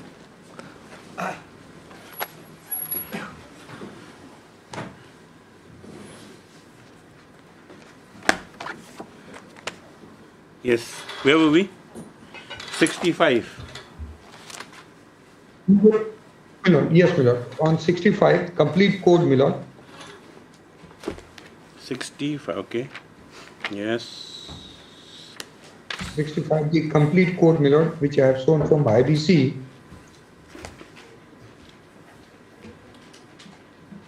Okay, just see one thing. And taking one thing, just now you are relying totally on the rainbow judgment. And the review. That is one aspect of rainbow judgment. Now, and that is one aspect now of the matter. Relief. On the first part, yes, my first argument is, Lord, that these are the electricity dues are statutory dues. Okay. Yes. And and since they are these dues are statutory dues, they are covered by rainbow judgment, and and if resolution plan has not taken into account these statutory dues, my lord, then the resolution plan is not binding on the state authority or legal authority. Can you see rainbow judgment once again, my lord? Yes. So then, because, and my friend has relied on Ghanshyam, my lord. Yes. Now, rainbow judgments, my lord, relevant paragraph which I have shown at paragraph 48, my lord.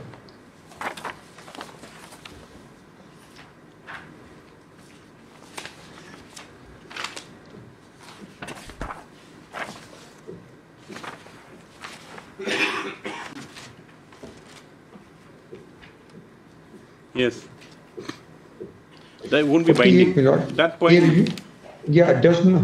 Yes, so this is not binding on me, and their whole case, my lord, if your lordship will see the writ petition, I'll just see I'll place what is their case in the writ petition, my lord.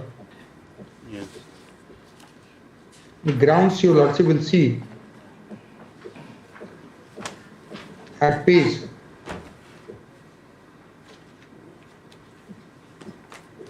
They say that since the resolution plan is there and therefore and the judgment which they are relying on, my lord, page 26 of the writ petition, my lord.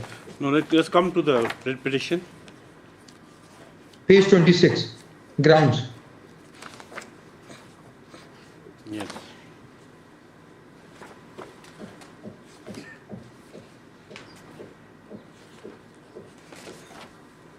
In view of the facts and circumstances narrated here and above, it is submitted that petitioner number 1 is not liable for any dues or claims of respondent number 2 prior to effective date, that is 22/12/2022, and all such dues stand extinguished by operation of law.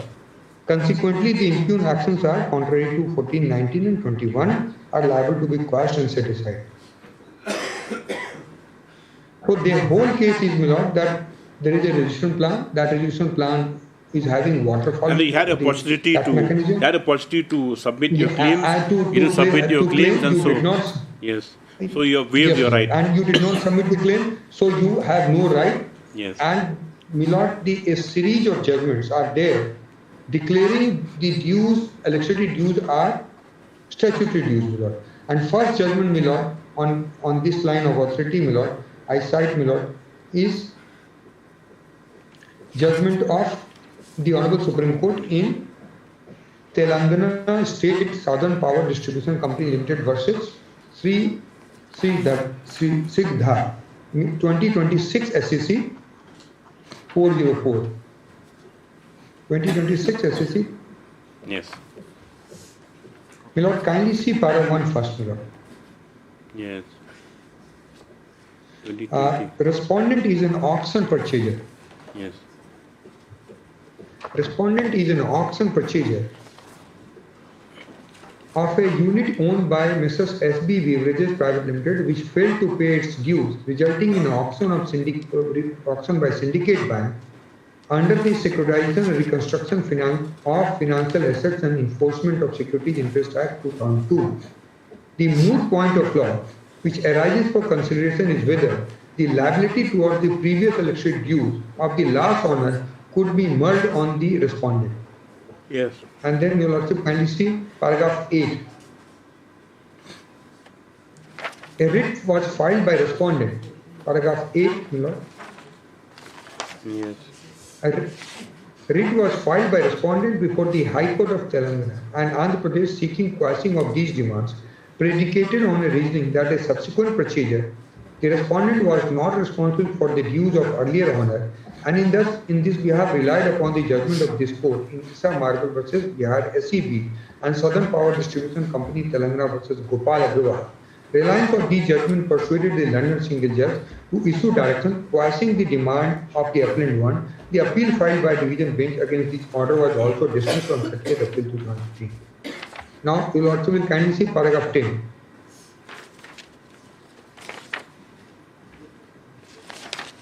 We may also notice, paragraph 10, we may also notice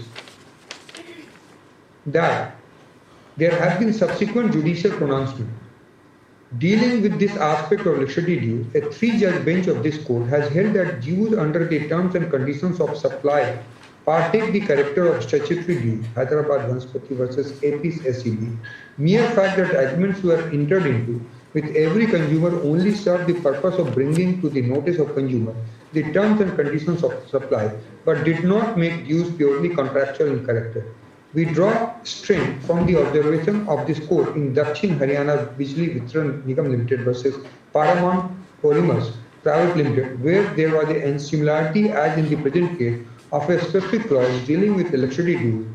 It was observed that in such a scenario, if transferee desires to enjoy the service connection, he shall pay the outstanding dues, if any, to the supplier of electricity, and reconnection or new connection shall not be given to any premise where there are areas on account of dues to supplier unless they are so cleared in advance.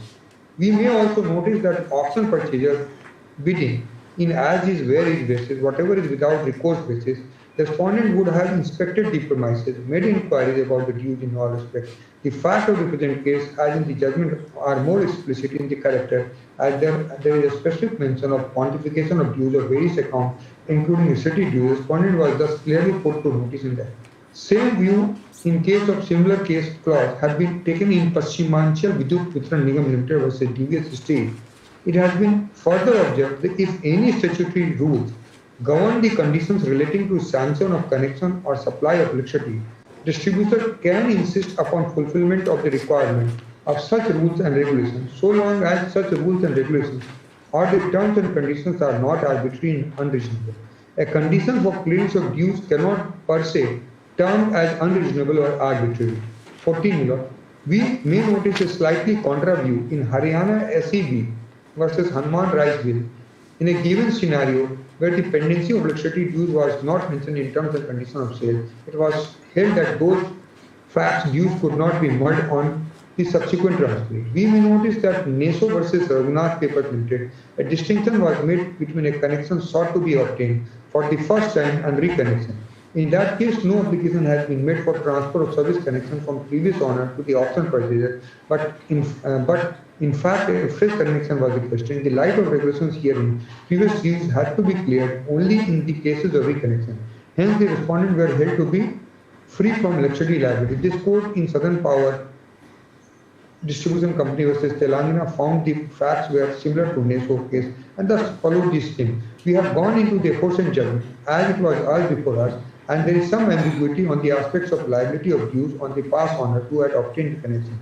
There has been some differences in facts, but in our view, there is a clear judicial thinking which emerges, which needs to be re-emphasized. That electricity dues, where they are statutory in character under the Electricity Act and as per terms and conditions of supply, cannot be waived in view of the provisions of the Act itself, more specifically Section 56 of Electricity Act in pari materia with 24 of Electricity Act of 1910, and cannot partake the character of dues of purely contractual nature.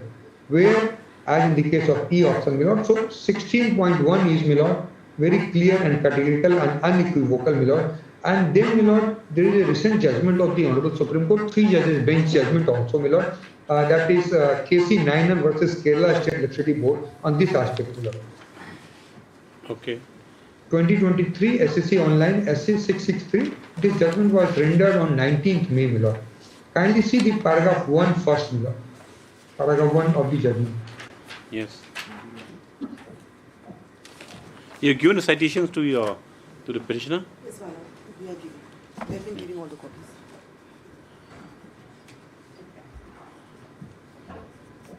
Yes. Para? The paragraph 1, my lord, first. Overview. The 19 cases. Yes. Overview, yes. Yes. The 19 cases in this batch of appeals follow a similar pattern of fact. Supply of electricity was discontinued due to the failure of previous owner to pay the dues for consumption of electricity on the premises. Previous owner had borrowed money or raised loan on the security of their premises. In some cases, erstwhile owner went into liquidation. The premises were sold in auction sales generally on as is varied basis. The new owners who purchased the properties in auction applied for new electricity connection for the purchased premises to which electricity has been disconnected for failure to pay the dues. The electric dues utilities refused to provide an electricity connection unless auction purchaser paid the dues of the previous owner. This refusal was derived from the power conferred under the subordinate legislation, notifications, electricity supply code, or state regulation. Denial of electricity supply resulted in institution of petition under 226 of before the High Court, leading to judgment in this appeal, my lord. And then, my lord, kindly come to paragraph 21.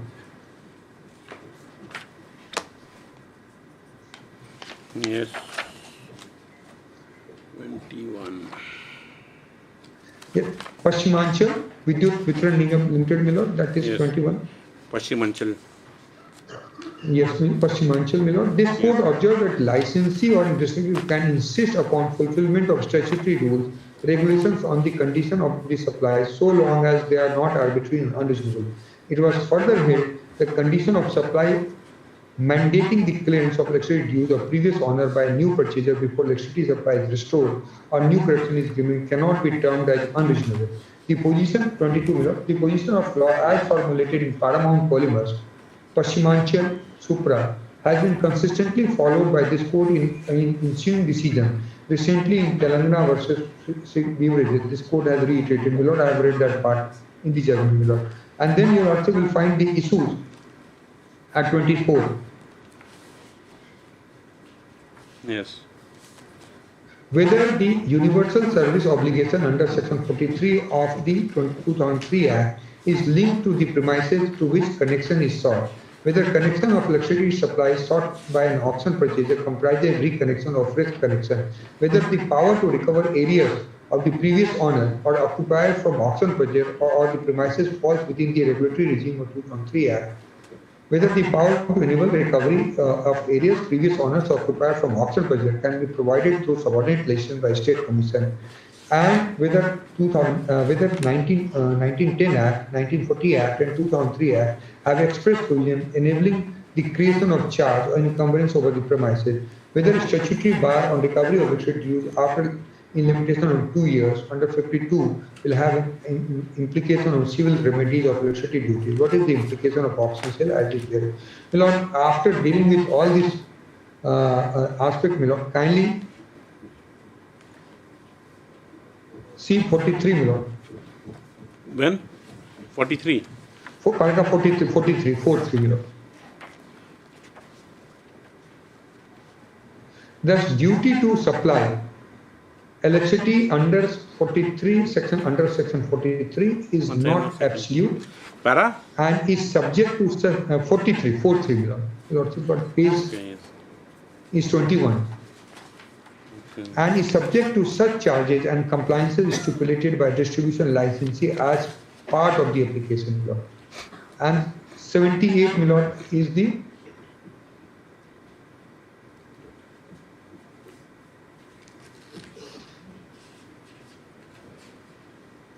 Yes. What are you reading? We are of the 78, Milord. On the Para 78 now. Of a statute. Yes, Milord, because jumping too fast. Jumping too fast for me. No, I was go easy. I'm sorry, Milord. first point which the judgment I am showing, you know, is on the issue whether these dues are statutory dues in nature. Right, beyond that point. Yeah, but then go slowly. I mean, this. And I'm sorry, Lord, because I skipped those detailed discussion, my Lord. Yes, no, I understand, but I mean, So- at least give me some time to turn the We are pages of at the least. opinion. Yes. I'm sorry. We are of the opinion that reasoning of this court in India. You're reading it Tribunal power- digitally. You're reading it digitally from the pad. Using the iPad. That's why, I mean, like, you can't, you know, like we're using paper, so, you know. No, because we hyperlink the paragraphs. That is why it is convenient for us to We go understand. straight to You've the given paragraph. me a bundle of papers. I have to look for it. No? Yes. 78. We are of the opinion that reasoning of this court in India Thermal Power Limited actually supports the argument of the electric utility. As evinced from Hyderabad Vanaspati, the condition of supply enacted by the board have a statutory character. Therefore, any condition enacted under Section 49 of 1940 Act, specifically one requiring a new owner to clear the areas of previous owner as a precondition to availing necessary supply, will have a statutory character. When such a condition is incorporated as part of a contract, such contract also attains a statutory character, and the liability contained therein becomes a statutory liability which can be enforced by utilities against third parties, including the new owners of the premises. So, Milord, the legal position which is there, and lastly, Milord, paragraph 89.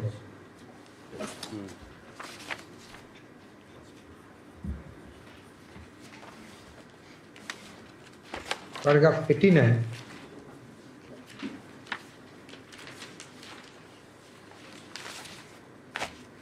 Yes. Last 4 line of paragraph 89, my Lord. Condition Therefore, enabling. A condition enabling the distribution licensee to insist on the clearance of the electricity, enabling the licensee to insist on clearance of the And which areas act, of which electricity use 2003 of the Act is previous this? one. Which 2003 Act is So this? the yes, 2003 Act What is act is this, permissible 2003 under Act? 2003. Yes, we are It's concerned the with Act, the it's the 2003 Act, you're talking Electricity about some of Act. the Act. It's the Act, correct? Yes, Electricity Act. Okay. So this is Electricity Act, 2003, because previously to 1940 Act, 1910, 1940 and 2003 Act. So, and then your lordship kindly see that the electricity dues are statutory dues, my lord. So this my proposition was, my lord, electricity dues are statutory dues. Resolution will not cover No, that aspect. Yes, my lord. Notwithstanding This the is fact that you've first given notice to put in your claims at time of resolution. Yes, my lord. Because, and that is why the rationale, my lord, is kindly see that a successful bidder or resolution plan applicant knows that there are electricity dues. It's not that he is not aware of, these are not hidden dues. These dues are known to all applicants, my lord, those who submit the plans, my lord. So therefore, the Honorable Supreme Court has taken a view in this matter that this mechanism under Section 53 will not take away the right of the state authorities to recover the dues from the successful resolution plan applicant, my lord. That is my submission, my lord, because your lordship will weigh here. If your lordship will see that the previous owner, previous occupier or previous consumer has not paid huge amount of dues. These are all public money, my lord. It's not a private money, my lord. That is, and therefore, the Honorable Supreme Court has taken a different view with regard to the dues, statutory dues, my lord. And my friend has relied on Ghanshyam Mishra, my lord. That has also been referred to in Rainbow Papers as well as in the review judgment, my lord.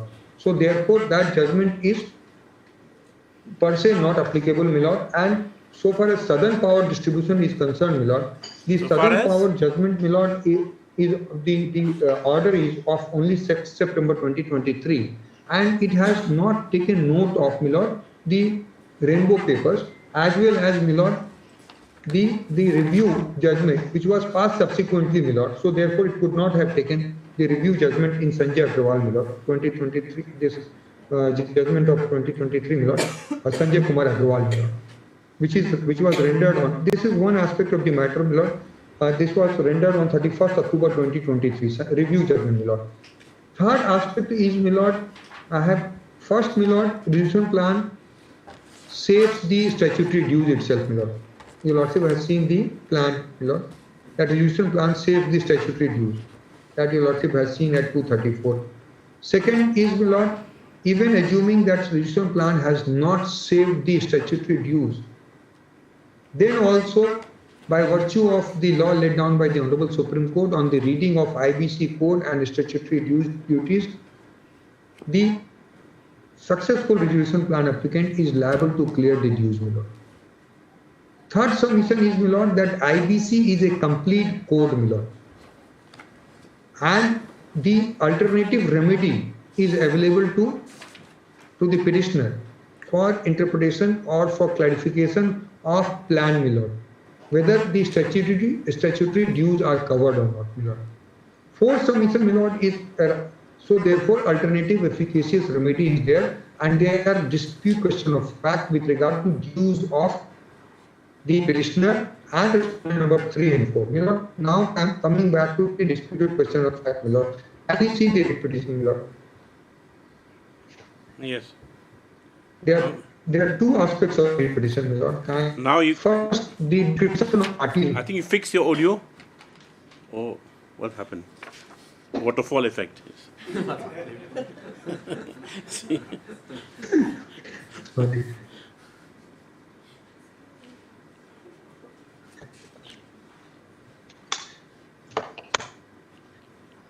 Sorry, clear now? really sorry. Just fix your. It's from whose end? Give me a moment. Hold it, fellow. It's from that side. It's from your end, Mr. Advocate General, the connectivity. Can't expect Delhi to be like this. Am I audible now, Miller?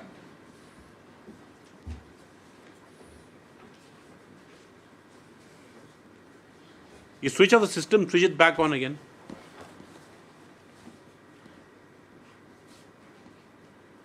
Yes.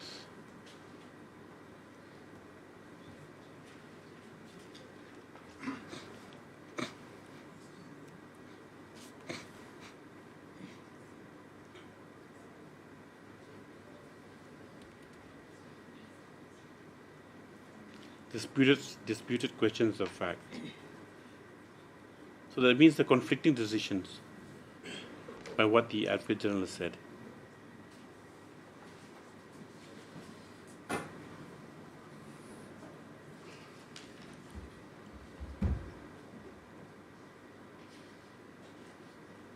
Something seriously wrong with his.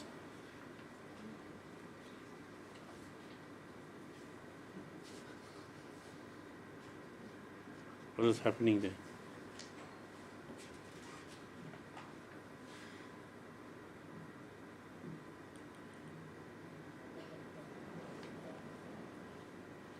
Can understand connectivity issues coming from here, but from Delhi, we'll just the other matters. Am I clear, Milan? Now? You come to a different room, yes. Yes. Yes. Yes, Milan. Yes. Yeah, disputed questions of fact, okay. Yes, disputed question of fact, Milan. Now, you Lordship, kindly see the description of the parties, Milan.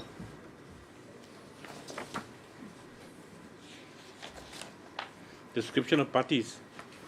Yes, my lord, at page 4 of the writ petition.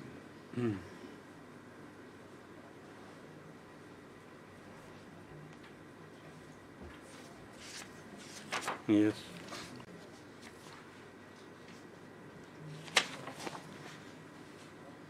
Page 4, right? Okay.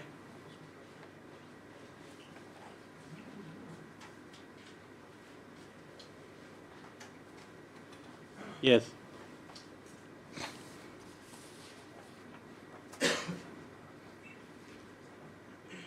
There's no sound coming, Mr. Advocate General.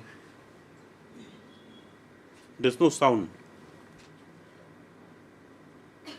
You unmute.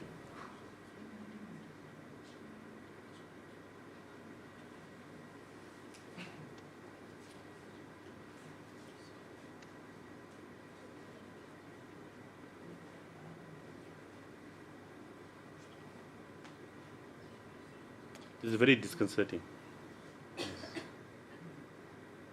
I'm sorry, my lord. Now, hopefully it's clear, my lord. Yes, I can hear you now. Yes. My page voice? 4. Page 4, yes? Yes. Yeah. Page 4, my lord. Reliance Infotel is a company incorporated, my lord. Now, kindly see the description of 3 and 4, my lord. Respond number 3 and 4. Yes. At page 7, my lord. Page 7. At page 7, paragraph 10 and 11, my lord.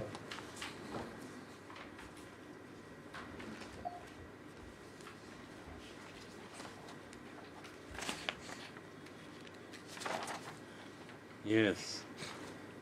Petitioner number 1 is a company incorporated under the Companies Act, having its so and so, my lord. Now, I have already shown, my lord, the last 3 lines of paragraph 10, my lord. It is also important to state that prior to petitioner's takeover by Reliance Projects and Property Management Solution Limited under the Insolvency Code, petitioner was in no manner related to Reliance Group of Companies. Now, 11, my lord. And 11, my lord, respondent state of duly represented by principal officer, which supervises is Meghalaya Power Distribution Corporation, its distribution company. The respondent number 3 is a Reliance Jio Infocom, a telecom service provider and affiliate of petitioner number 1, my lord. Lordship got it, affiliate of petitioner number 1. And respondent number 4 is Summit Digital Infrastructure Limited, is also an affiliate of petitioner 1, and relief are claimed by respondent number 3 and 4. So before your lordship, 3 and 4, 3 are subsidiaries. No, they say affiliate, my lord. Affiliate. I don't know what is this affiliate, my lord. These are all independent legal entities, my lord.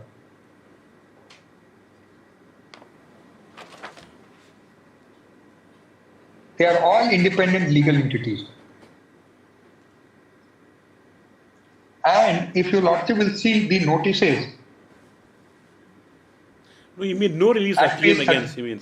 Must be the typo yes, here. It has to be no release. Yes. It's a typo, must be. It's like, it can be made out only for reading it, yes. Can't be such a... And your lordship kindly see 38, my lord. 38, the notice which is impugned. 38? Yes, page 38.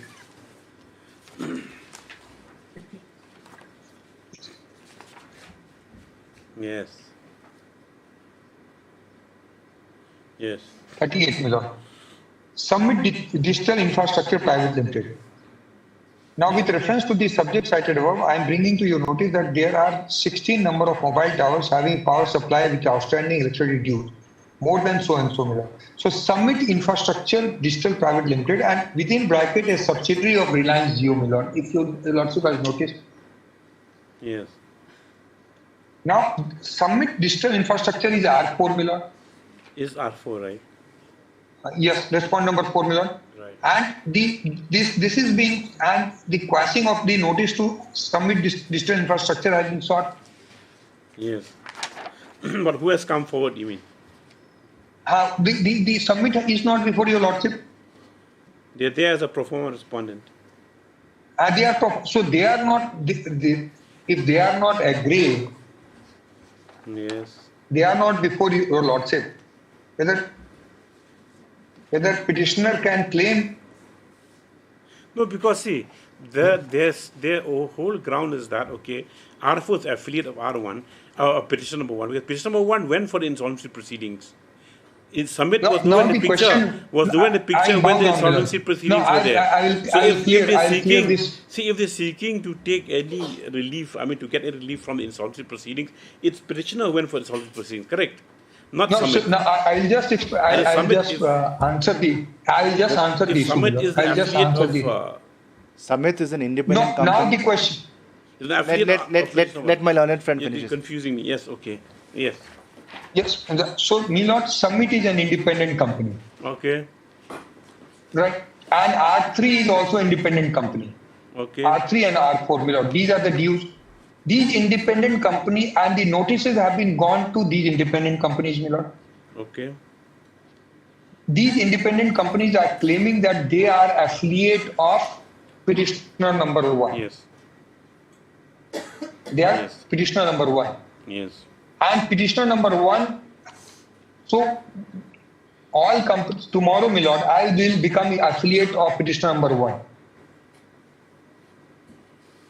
And then I will say that I am saved by resolution plan, my lord. Okay. Whether the affiliates will also be covered by resolution plan, my lord.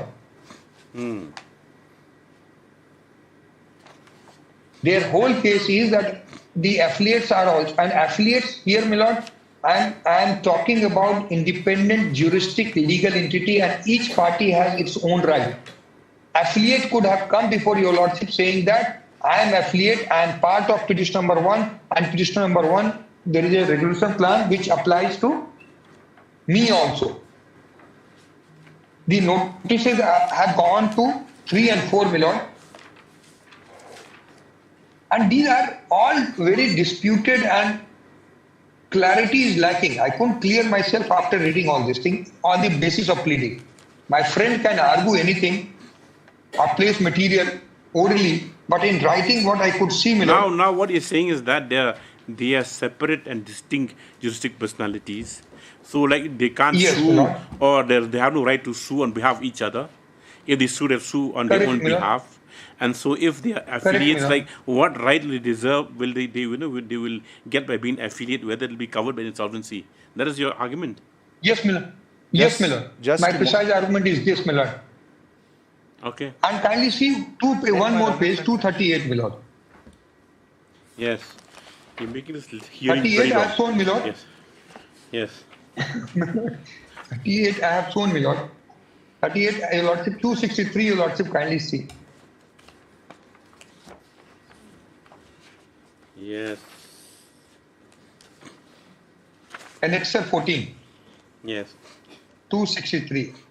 Now, this is a notice by MPDCL to Reliance Jio Infocom Private Limited, R3, before your lordship. Yeah. With reference to your service connection application under reference above, this is to inform you that as per the note you report received from Assistant Executive Engineer, MBCC Subdivision MPD Shillong, the application is hereby declined. Until all dues are cleared, the amount to be recovered from all Reliance Telecom Limited sites as per list is summarized as under Reliance Telecom. So this is total amount 28,53,333.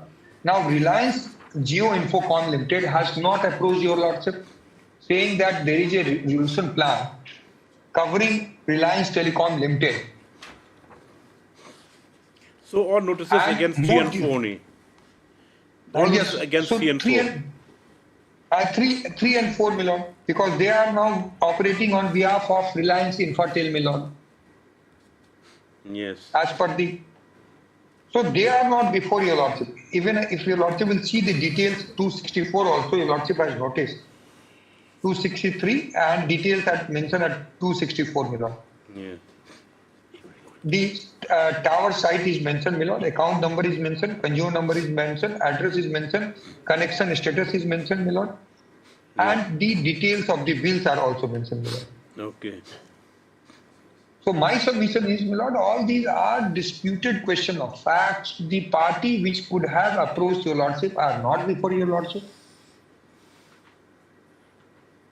Yes. And I need not cite authorities on this proposition, my lord, that your lordship may not entertain disputed question of fact in exercise of extraordinary jurisdiction of writ petition, my lord.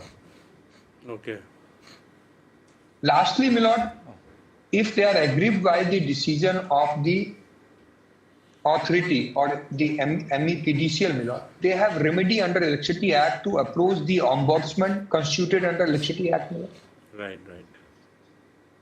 So that alternative remedy is also there. First alternative remedy is that they want interpretation of insolvency resolution plan by this honorable court. For that, NCLT is a correct form as per the section 60 and 65. Then second, if they are aggrieved by the decision of the, they can go to ombudsman before the Electricity Act, my lord, because there are so many facts, whose bills are there, how much amount is due, which tower, how much is due. There, I can show, my lord, at 38 also, there is a detailed list, huge list of the towers and everything is there, my lord. And if your lordship has seen at 263, amount is in 263, Reliance Jio Infocom amount is about 38 lakh and 28 lakh rupees. Whereas at our code, the claim made by MPDCL is running into 2 crore and more amount, my lord. And they are about, if I'm not wrong, my lord, up to 45, 46. There are more than 100 towers, more than 100 towers or 118 towers, my lord, for which electricity connections are being made. So three submissions, three points on alternative, my lord. One, NCLT has the jurisdiction to interpret the resolution plan. Second, my lord, it is raising disputed question of fact, so therefore, writ court may not be the appropriate jurisdiction, my lord, appropriate remedy. I Third, think my lord, if they they are have been very agreed, long. I can't generate a judgment today. I think you have to give bullet points. Then we'll. I have to give the bullet point. I have to give the bullet point. We shall give notes. I'll just reply in 5 minutes. Yes. Once he finishes. If my learned friend is summarized it, So I'll Finished? Yes. Otherwise, yes. Because I have finished. I have concluded. I have concluded my part, my lord. So first, round the clock, not more than 5 or maximum 7. My learned friend case, or I should say, he is stuck between the devil and the deep blue sea. He is stuck with the resolution plan and the insolvency and bankruptcy court.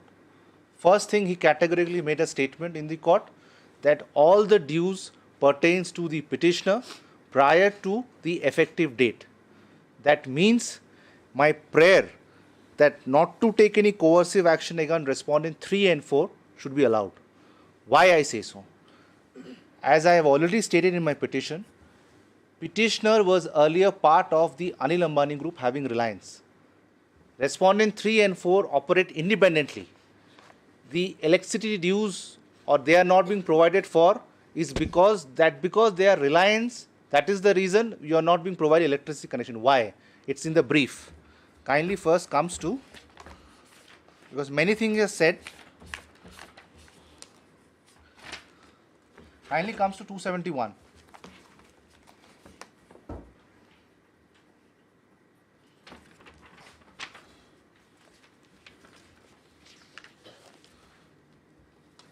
Now kindly comes to 268 first.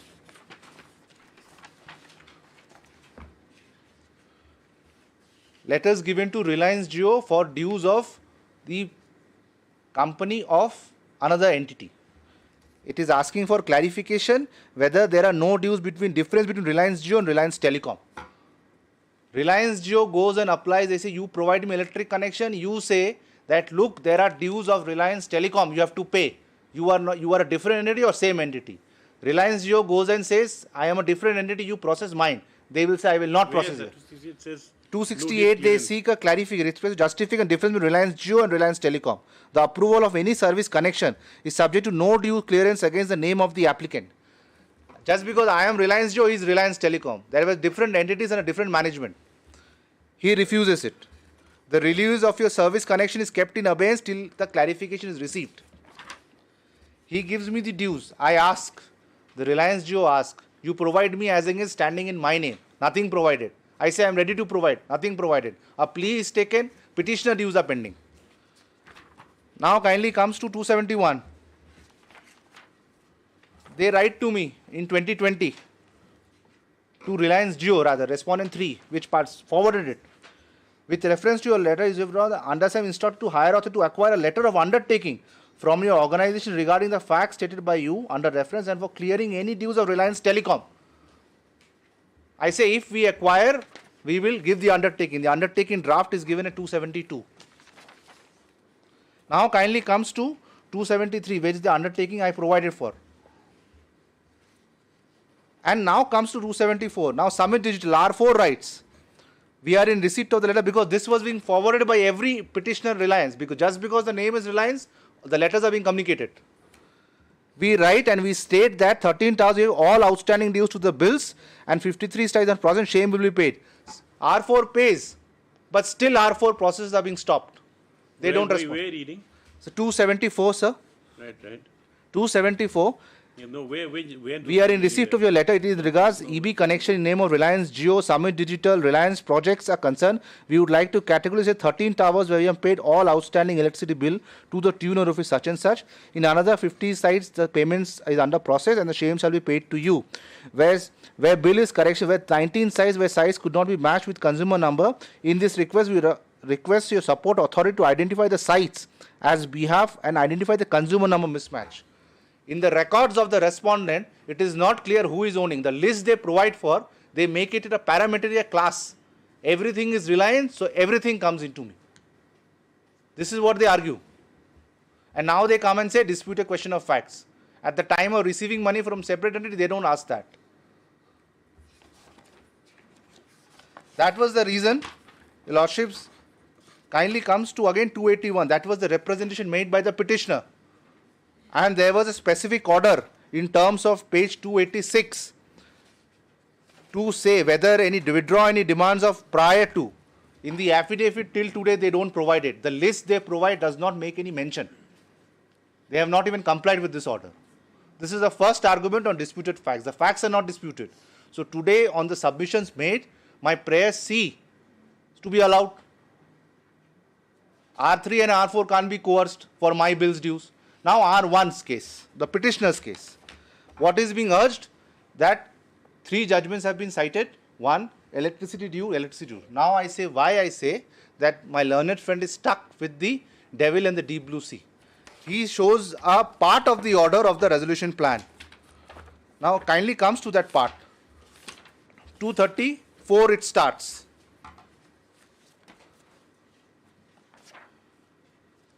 The application be and the same is allowed. The resolution plan submitted by Reliance Digital Platform and Project Services through its division infrastructure annexed to the application is hereby approved. It shall be effective from this date and shall form part of the order.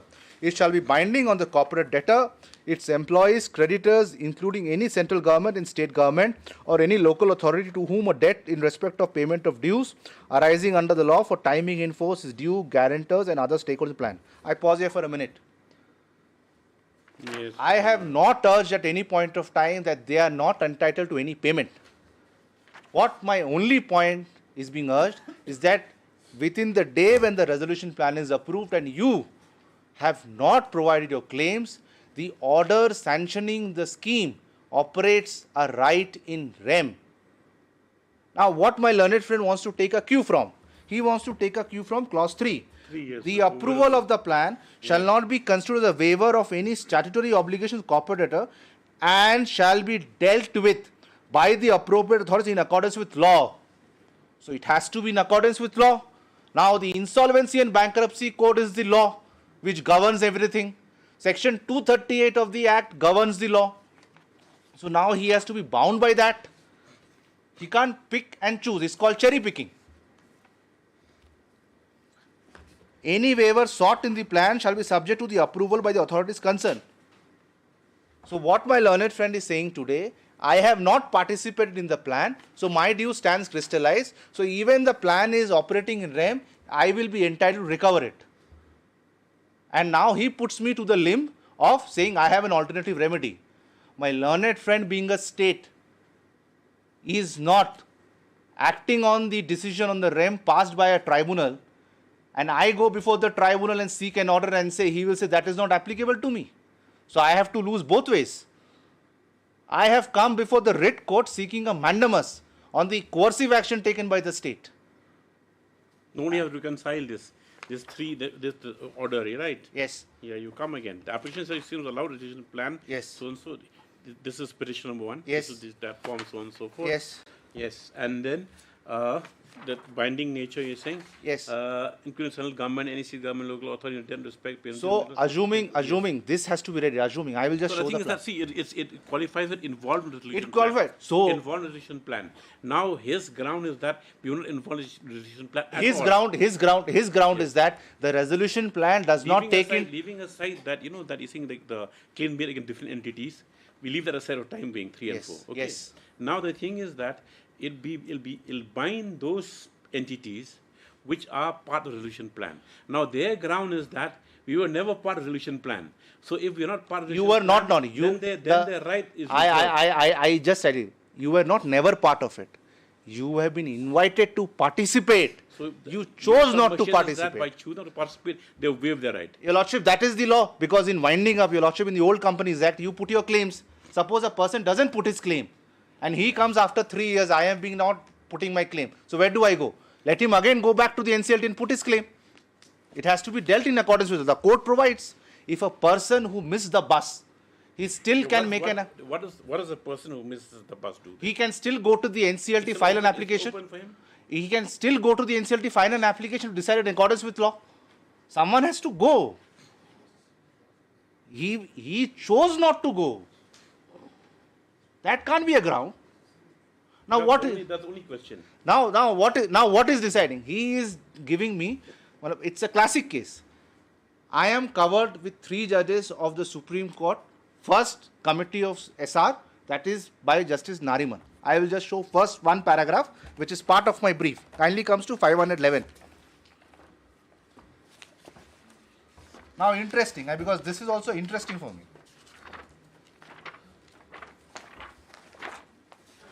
But is the authority showing that those people, that any entity is not part Exactly. of the part of the That goes back and get some orders? No, Or whether I am shut showing down. if a Where person who shut is down? sitting, Yes. a person Let's who is see- sitting. Let's see that. Yes. Yes. Where's that? 521. 511. Okay.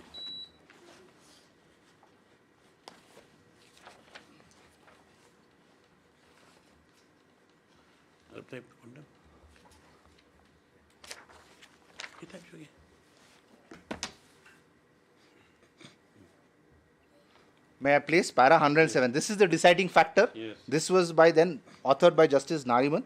For the same reason, because over here the same case constitute. Everybody is going. I will also show a Calcutta High Court which I disclosed. The same case of DVC. This is the next after this. For the same reason, the impugn enclad judgment in holding that the claims that may exist, this is my friend's case, apart from those decided on merits by the resolution professional and by the authority and tribunal, can now be decided by an appropriate forum in terms of section 60 subsection of the code. Also militates against the rationale of section 31 of the code. A successful resolution applicant cannot suddenly be faced with undecided claims after the resolution plan submitted by him has now been accepted, as this would amount to a hydra head popping up which would throw into uncertainty amounts payable by a prospective resolution applicant who would successfully take over the business of the corporate debtor. All claims must be submitted to and decided by the resolution professional so that the prospective resolution applicant knows exactly what has to be paid in order that may then take over and run the business of the corporate debtor. This, the successful resolution applicant does on a fresh slate, as has been pointed out here above. Now kindly pause here for a minute. I have taken it over, I am operating my business. My learned friend says petitioner will not get electric connection because he has dues. Further says respondent 3 and 4 will also not get connection because petitioner has dues. That itself runs contrary, because respondent 3 and 4 independently are entitled to. I am entitled to that. Now petitioner will not get. Now why he says so? He now relies on the rainbow decision. Now just visualize. I will just make a very humble submission. There is a larger bench which has considered a point of law. There is another co-equal, because if your lordships have seen the review decision pointed out by my learned friend of this thing, the point is, this is what I am on. Paragraph 20. It is well settled proposition of law that coordinate bench cannot comment upon the discretion exercise or judgment rendered by another coordinate bench of same strength. Now 2 coordinate bench subsequent and later have passed a decision. 1 coordinate bench has not considered.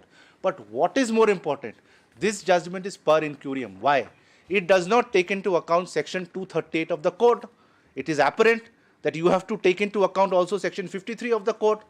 Your lordship, it is as simple as it is. Your lordship is having a facts and the law. The legislative intent is clear, which has been already discussed by a 3-judge bench twice over.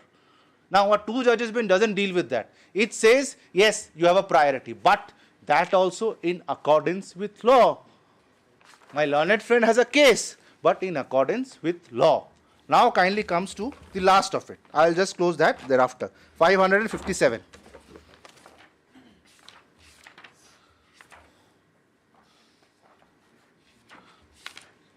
Sorry, 564. Damodar Valley. Damodar Valley. Interesting, same point. It's a division bench, Your Lordship. This appeal was at the instance of the Electricity Commission saying that my claims have been rejected, not taken over, and the court and the 238 was being considered. Now, the division bench gives its reasoning. It considers everything and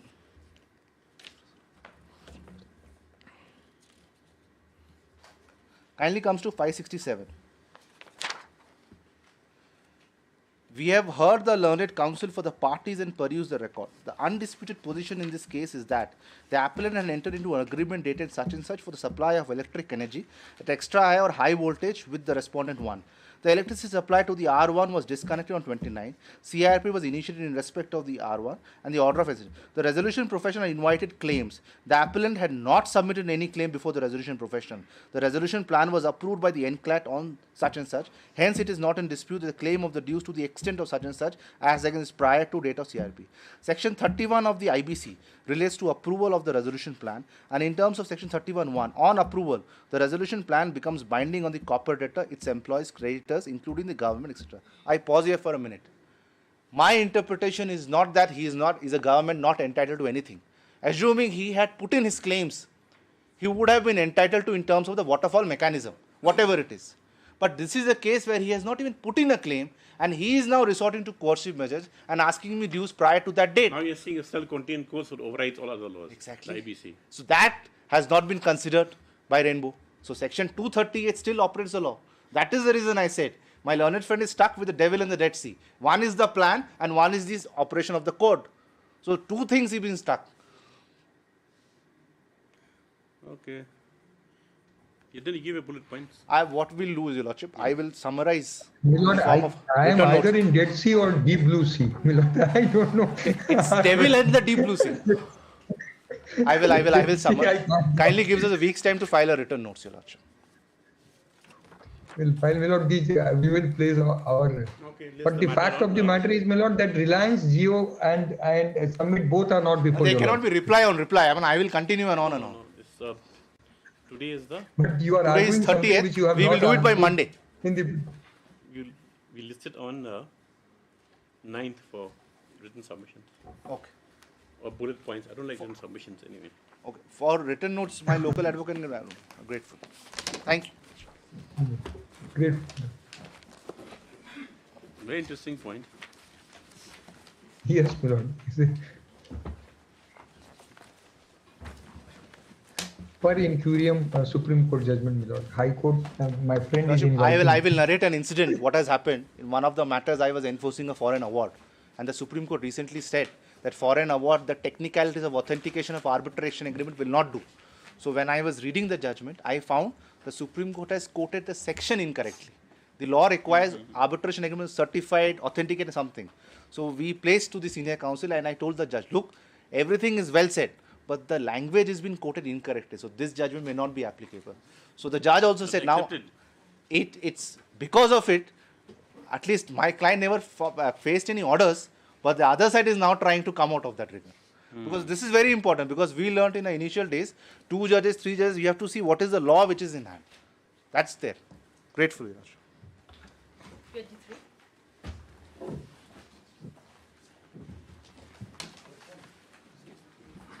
Thank you.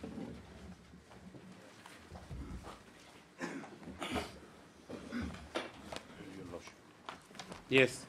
Your Lordship, take it up. Have journals here in this matter also? No. No, my lord. Yes. Lord, here we are challenging the Is notification. it a Rimbai matter? Yes, my lord. It will take time. Yes. That's what service matter. Any day next week, Your Lordship. Hmm? Any day next week. We listed on Monday. Not Monday. Monday, madam. If Lordship can be excused for Monday only. You say next week, anytime next week. Sorry, I say Monday. sorry, madam. You say no. Tuesday. Tuesday onwards, madam. Okay, Tuesday onwards. Lordship, I'm sorry, madam. 24.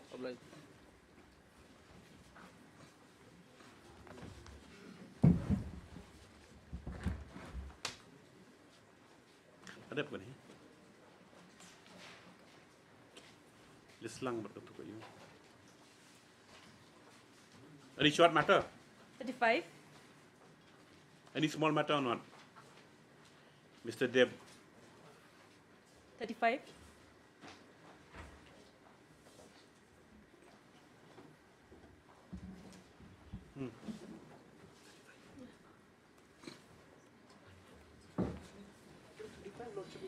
Service matter. Yes. My preliminary concern here, my lord, is that the petitioner is not receiving salary since May 2021. She has not yet been regularized, and the school managing committee, my lord, Still has- serving? Still serving till date. The ground taken by the state is, my lord, the lack of MTET. But in any event, I am still serving till date, my lord. The school managing committee has not appeared. The matter has been proceeded ex parte. Your Lordship, her appointment has not even been approved by the government in the first place. Temporary appointment also? Yes, Your Lordship. Then managing committee should say who's paying managing committee? Should pay from his own pocket if they are taking the services. Who's appearing managing The committee? managing committee has gone ex parte, my lord, because they have chosen not to appear. Then?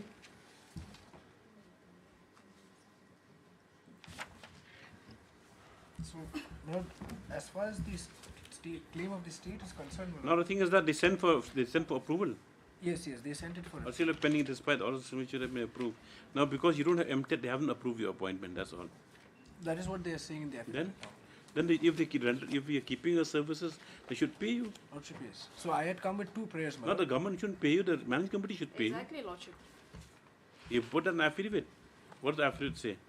Lordship, number one, she's not an OBC candidate per se, Lordship. She's a general candidate. Why? that is not correct. Because, can I submit first before you reply? Because her so-called OBC was issued by,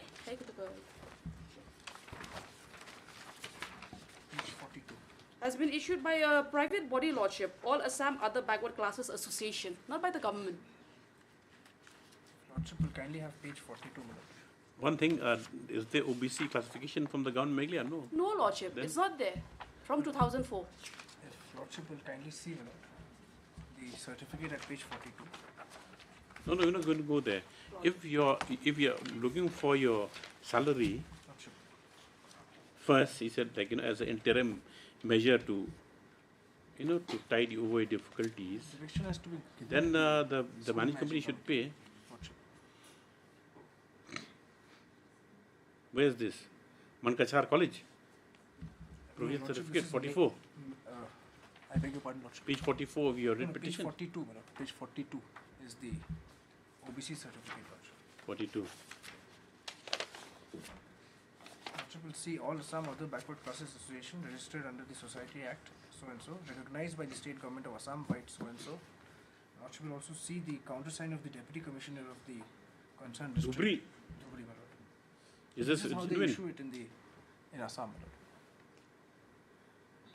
No, but you're applying for a job in Meghalaya, then it has to be recognized from state of Meghalaya also. Exactly. There's not a similar case. Which is that case? Which is pending here because the OBC certificate issued from Assam is the same thing by an organization is not recognized. And so the approval won't come. And Where's the proposal, the resolution, your appointment resolution? Is it by selection or by? It is by way of interview, my lord. Okay, where's that? Lordship will Your kindly appointment have order? Page 59, appointment order, my lord. At page 61. And the resolution is at page 59. Okay. As you selected this MC, so then resolution, then when is the letter forwarding to the government? Lordship, the letter was issued From on this my lord, managing committee? Page 64. Sent to from the managing committee, no, from the managing committee. Where they've asked for approval. No, that is at page 63. My lord. Page 63, Lordship will see the last paragraph. Request your honor to get her appointed permanently to the school as early as possible. Forwarded all the photocopies of all. No, but she doesn't have MTET also. She doesn't have MTET. Then? No, as far as the regulation, my lord, I have some arguments to place, but as of now, my lord, the major concern is that the salary is not being paid, not even a single. And the major concern is that if the managing committee is supporting you, why couldn't you serve upon them and make them appear? No, it's not that the managing committee is serving on. They didn't appear, my lord. We had filed the affidavit of service. No, in fact, you're a teacher in the school. Lordship, yes. You take personal service. Then when they come, we'll make them pay a salary from their resources. Yes, it And appears. Lordship, if it may, And it's a Lordship. single teacher school. Lordship, the advertisement was floated during COVID, whereby 144 was already imposed. As such, even the recruitment Let went them without appear the first, state's let them appear knowledge, first. Lordship. It appears that though affidavit service had been filed indicating service upon the parent respondent number 5, which is the school managing committee Mela Para non-government LP school Mahindra Ganj, Southwest Garhwal district. Their presence in the case is necessary inasmuch as appointment and selection was by the said respondent number 5, which is still awaiting approval from the state respondent. Stop. Further, it is noted that as it has been submitted that the writ petition has not been receiving salary, it is incumbent upon the respondent number 5, if they are using our services, to pay from their own resources. Stop. Accordingly, the next paragraph, the writ petitioner to effect personal service upon the respondent 5 managing committee within 2 weeks. This is a matter of thereafter. You're there, one single teacher, give it to your, or you're the managing committee. No, I'm just the teacher. You never know in these schools. 30. Much obliged, Lordship. 30. Yes.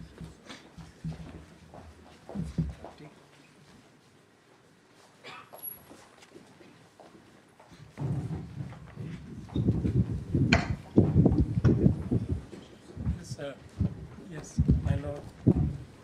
Beloved, sorry, Mr. Sama, there's no time today, I think. I'm also a short staff. There's no private secretary, yes. Standard operating procedure of the government of Meghalaya is under challenge in this matter, my lord. SOP for coal. So it will take some time, my lord. This matter will require. Why don't you let them prospect for a smaller area? Because the problem, my lord, is that as per scientific mining, my lord, we require at least 1 square kilometer, and we have reduced it to 100 hectares. And I have placed that minutes of the meeting and 1 square details. kilometer is 100 hectares. Oh, no. 100. So we have reduced the area, because if I will show, my lord, Yes, right. and it is not on. It is not on 100 our hectares insistence, is because 250 acres. 240 acres. yes, And 100 hectares, Lordship. 1 square kilometer is 100 acres. Hectares. Exactly 100 hectares. And 100 hectares is 2.4 is 240 acres. 250 acres. 250 acres, yeah. And so you reduce it to 100 acres now. yes, we have reduced it to 100 acres on insistence of Fair the enough. Then. Ministry of Coal.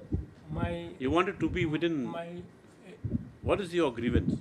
grievance is, your lordship, what is the source?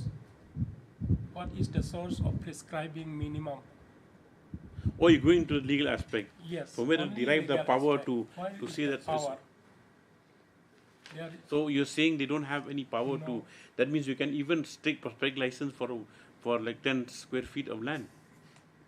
it does not say in that way. I don't mean that way. No, I mean that has to be Suppose- reasonable. But how do you get at the reasonable classification of how much According land will be to the required law- for prospecting?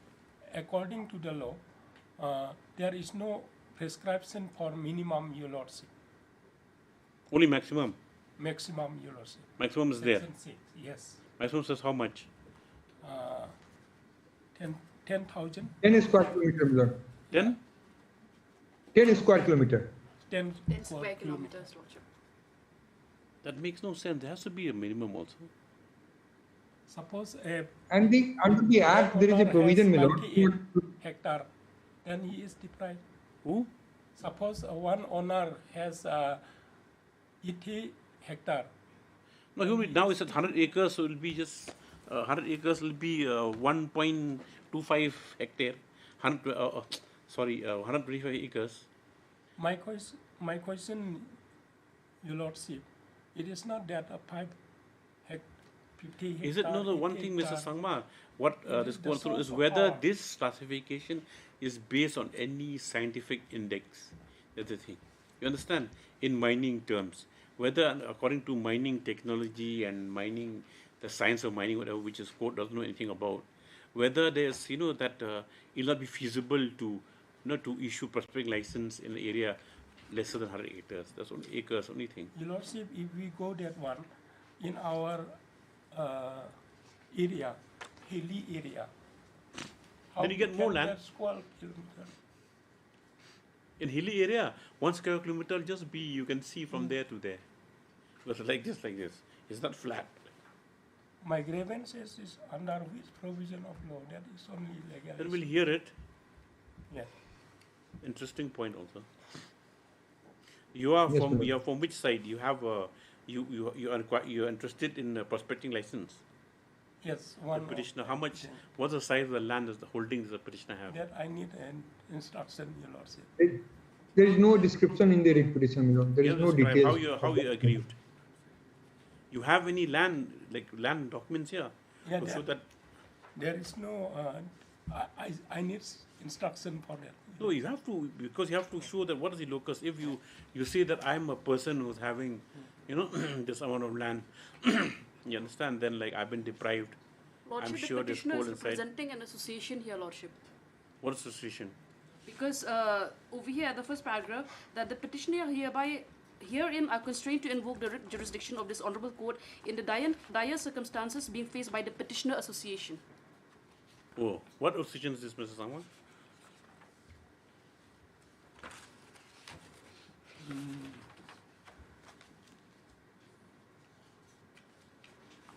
You see, the writ petition is in the name of individual only, Milord. Exactly, Lordship, but he claims for some association. Then how would your reputation be maintainable then? Is registered? There's no I document, need Lordship. instruction. Is registered or not your association? But there's no document appending to the writ, Lordship.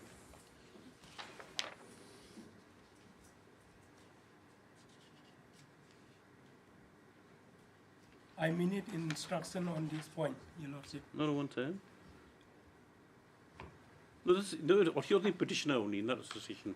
That part's been white ink has been deleted in this petition. White ink, okay. Yes, here is deleted by white ink. But that is not allowed, Lordship.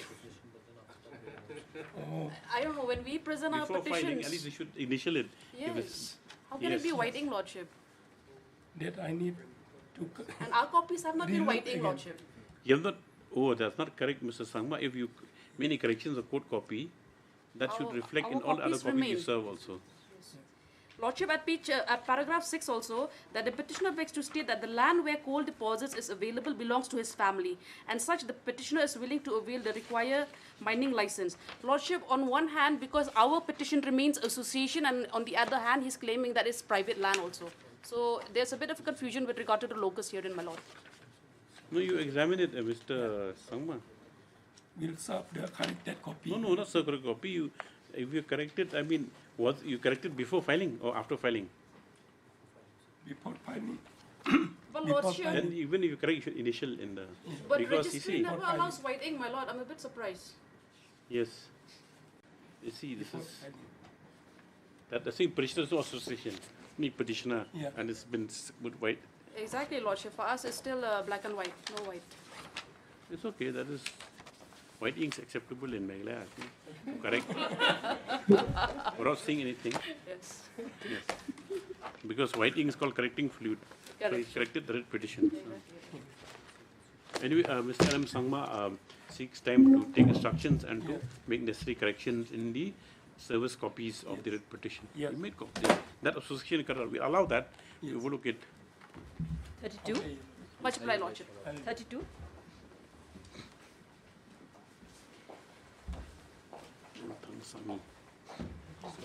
Item 32 and 33, there are these legal matters where we agreed by not holding the DPC.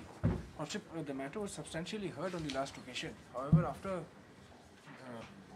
my lord, instructions from the petitioners. It seems, my lord, that even after the letter of January by which they are saying that the UGC had prohibited them from carrying out any recruitment, they have appointed in the month of March also, my lord. You brought an affidavit? I may be allowed to file an affidavit, my lord. 1 week's time. You're correct, Mr. Roy. You have done that thing. You appointed other people. No, Your Lordship. You have not appointed anybody. Let them file their affidavit bringing on the court. Mr. S. Deb submits that as they are some subsequent developments with regard to appointment of some persons. Just subsequent developments, he prays me allowed to bring the same on record you have with prayers allowed. Yes, just after 2 weeks. In both the items. In both the. May I please, Lordship, I beg to crave your Lordship's indulgence for one small request, my lord. Yes. Item 1, my lord, I prayed for liberty, if Lordship is kindly pleased to. Too late in the day now, it's already been typed. I was just seeing from the recording, my lord, online, it was not recorded. So it was over recorded. What to do, Mr. It will be a difficult situation. Lordship may kindly consider, my lord. Just the liberty might be granted. You file for review. Lordship may grant You have to the file a review. Already started typing. Pay the cost, Already Lordship. type. I'll pay the cost, Lordship. Don't forget the cost. Allow. You have to file a review for that. I understand. That's the Lord, there's a procedure. You very file a short review, we'll allow it. So once orders come out in the domain like that, it looks doesn't look. For maybe substantial correction for the fact now is fine, but even when the order is already withdrawn and disposed of, Not sure. that's the thing. You file a short review. What is it? Much obliged.